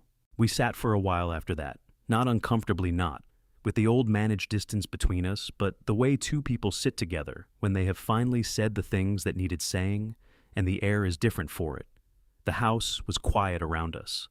Outside, Pasadena was settling into its late evening sounds. A neighbor's sprinklers, a dog, 2 houses down, the distant movement of traffic on Colorado Boulevard. "I want to ask you something," Nathan said eventually. "Go ahead." "The fund. The one you were setting up in Mom's name. Diana told me about it and made it sound like you were erasing the family to make room for strangers." He paused. "What is it actually?" "A fund to support cancer patients who can't afford care," I said. "Named for your mother, because she spent 3 years being cared for by people who gave her more than we ever adequately thanked them for." Nathan's chin dropped to his chest. He sat with that for a long moment, with the distance between what Diana had told him it was and what it actually was, with all the space that distance contained. Then he lifted his head. "I want to be part of it," he said. "If you'll let me." My throat closed. I managed, "She would have wanted that." Nathan nodded slowly. He looked down the hallway at the dim shape of Peggy's reading chair, angled toward the window, waiting for a light that wouldn't come. "Does it get easier?" he asked. "Missing her." I thought about it honestly. "It gets different," I said. "It stops being the only thing. It makes room for other things, good things sometimes. But it doesn't go away, and I've stopped wanting it to." Nathan looked at the chair for a long time. Then he looked at me. "I'm glad you were in the basement," he said. "I'm glad you didn't just confront her or call me or do the thing that would have been easier. I'm glad you stayed." His voice dropped. "I needed you to stay." I put my hand on the back of his neck the way I used to when he was a boy and had gotten through something hard and needed to know that I had seen it. "I know," I said. "I needed to stay too." He leaned his head back against my hand for just a moment. Then he straightened up. "Okay," he said. The word had the particular quality of someone closing a door on one room and turning to face the hallway. Not finished, not resolved, but ready to keep going. "Okay." He stood up. held out his hand. I took it, and he pulled me to my feet, which my knees appreciated considerably more than they would have admitted, and we stood at the top of the stairs in the dark in the house where he had grown up, and I had grown old, and Peggy had lived and died, and left us both with more love than either of us had known what to do with. "Get some sleep, Dad," he said. "You too," I said. He squeezed my hand once, then let go, and walked back into his room, not locking the door this time. The justice system moves slowly. I had been warned about that. But it moves. By the end of October, Diana and Blake had been formally charged. Elder financial abuse under California Penal Code, Section 368. Conspiracy to commit conservatorship fraud. Forgery of a notarized instrument under Section 470D. Criminal administration of a harmful substance under Section 347. Roy Sutton followed separately unauthorized practice of medicine under Business and Professions Code, Section 2052, and perjury under Penal Code, Section 118, for signing a fraudulent court declaration. Frank had run Pacific Cognitive Assessment Group through the California State Business Registry the night I called him from the basement. The company didn't exist. Briggs had Sutton's address by the following morning. The DA called it one of the most thoroughly documented elder fraud cases their office had seen in years. I wasn't sure whether to feel proud or sick about that. Renee cooperated fully from the first hour. The DA offered her deferred prosecution, a 2-year conditional agreement, no prison provided. She kept cooperating and stayed clean. It wasn't immunity, but it meant Tyler and Mia would grow up with their mother. I told Briggs I had no objection. I meant it. Marcus moved them out of Los Angeles before the month was over. Somewhere quieter, Briggs said. I didn't ask where. Nathan filed for divorce in the 3rd week of October. He didn't discuss it with me beforehand. He just came downstairs one morning, ate breakfast at the kitchen table, without saying much, and told me afterward that he'd signed the papers. His voice was flat and certain, the way a man sounds when he has already finished grieving something and is just completing the paperwork. "You okay?" I asked. "Not yet," he said. "But I will be." That was enough. In November, he took a construction management position in Long Beach, better pay, better hours, a team he described as actually decent, which surprised me. He found a small apartment 3 blocks from the water. He sent me a photo of the view, the Pacific gray and wide, and going on forever. I printed it out and put it on the refrigerator next to Peggy's handwriting on an old grocery list I'd never been able to throw away. He called every evening, sometimes just 10 minutes, sometimes an hour. It didn't matter how long. What mattered was that the phone rang and I picked up, and it was him. I had not realized how much I had organized my evenings around the hope of that sound, until the sound was actually there every night without fail. I got used to it faster than I expected. That frightened me a little, how much I had been missing, without fully understanding it. December arrived the way it always does in Pasadena. Not with real cold, but with wood smoke from fireplaces and the rose beds going quiet and gray, and a particular quality of light in the afternoons that I had always associated with the best parts of the year. Peggy used to say Pasadena in December was proof that California had been paying attention when the rest of the country figured out seasons. Nathan came home on the 23rd. I heard his car pull into the driveway and went to the front door and opened it before he reached the porch. He stopped on the steps when he saw me standing there. "You were watching the window," he said. "I was not watching the window, Dad. I may have been watching the window." He laughed, a real one, the kind that arrives before a person decides whether it's appropriate. He came inside carrying a duffel bag, a paper grocery sack, and a small potted poinsettia he held out with the awkward certainty of a man who has chosen a gift and is no longer sure about it. "I didn't know what to bring," he said. "You brought yourself," I said. "That's all I wanted." He set the poinsettia on the hall table. Then he looked at the Christmas tree I had put up 2 days earlier and decorated on my own for the first time in 30 years. He looked at it for a long moment. "Dad," he said carefully, "the tree looks terrible." "I know. Can I fix it? Please." He spent the next hour taking every ornament off and starting over, muttering to himself about balance and spacing and the distribution of ornament weight phrases I recognized as Peggy's absorbed so deeply he didn't know they were hers. I sat in her reading chair by the window and drank my coffee and watched him work, and did not offer to help because he didn't need it, and because watching him was something I had not known I was hungry for until I was full of it. Dot arrived at 6 o'clock with a pecan pie in a ceramic dish and her good coat, which I had only ever seen her wear to funerals and holidays. "Merry Christmas, Gerald," she said. She looked past me at Nathan. "You must be Nathan. I've heard quite a bit about you." "Good things, I hope," Nathan said. Dot considered him steadily. "Accurate things," she said, which from Dot was the highest compliment available. We ate roast chicken at 7, Peggy's recipe, which I had been failing at for 5 years. Nathan talked me through the parts I always rushed, and it came out better than it had any right to. There were green beans and roasted garlic and dinner rolls Nathan had driven up from a Long Beach bakery in the grocery sack because he had decided I couldn't be trusted with bread. He was not wrong. After dinner, Nathan went to the basement and came back carrying the ornament box. He found what he was looking for near the bottom, wrapped in a square of white tissue paper. A small wooden house the size of a deck of cards painted white with a green roof made at a craft class Peggy had taken the year Nathan broke his arm at recess. 3 names on the front in red paint faded to the color of an old letter. Gerald, Peggy, Nathan.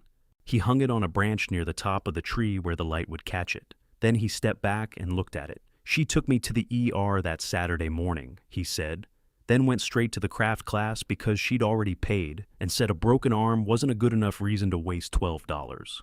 I laughed before he finished the sentence. The laugh came from somewhere I hadn't opened in a long time, loose and genuine and a little embarrassing. Nathan laughed too.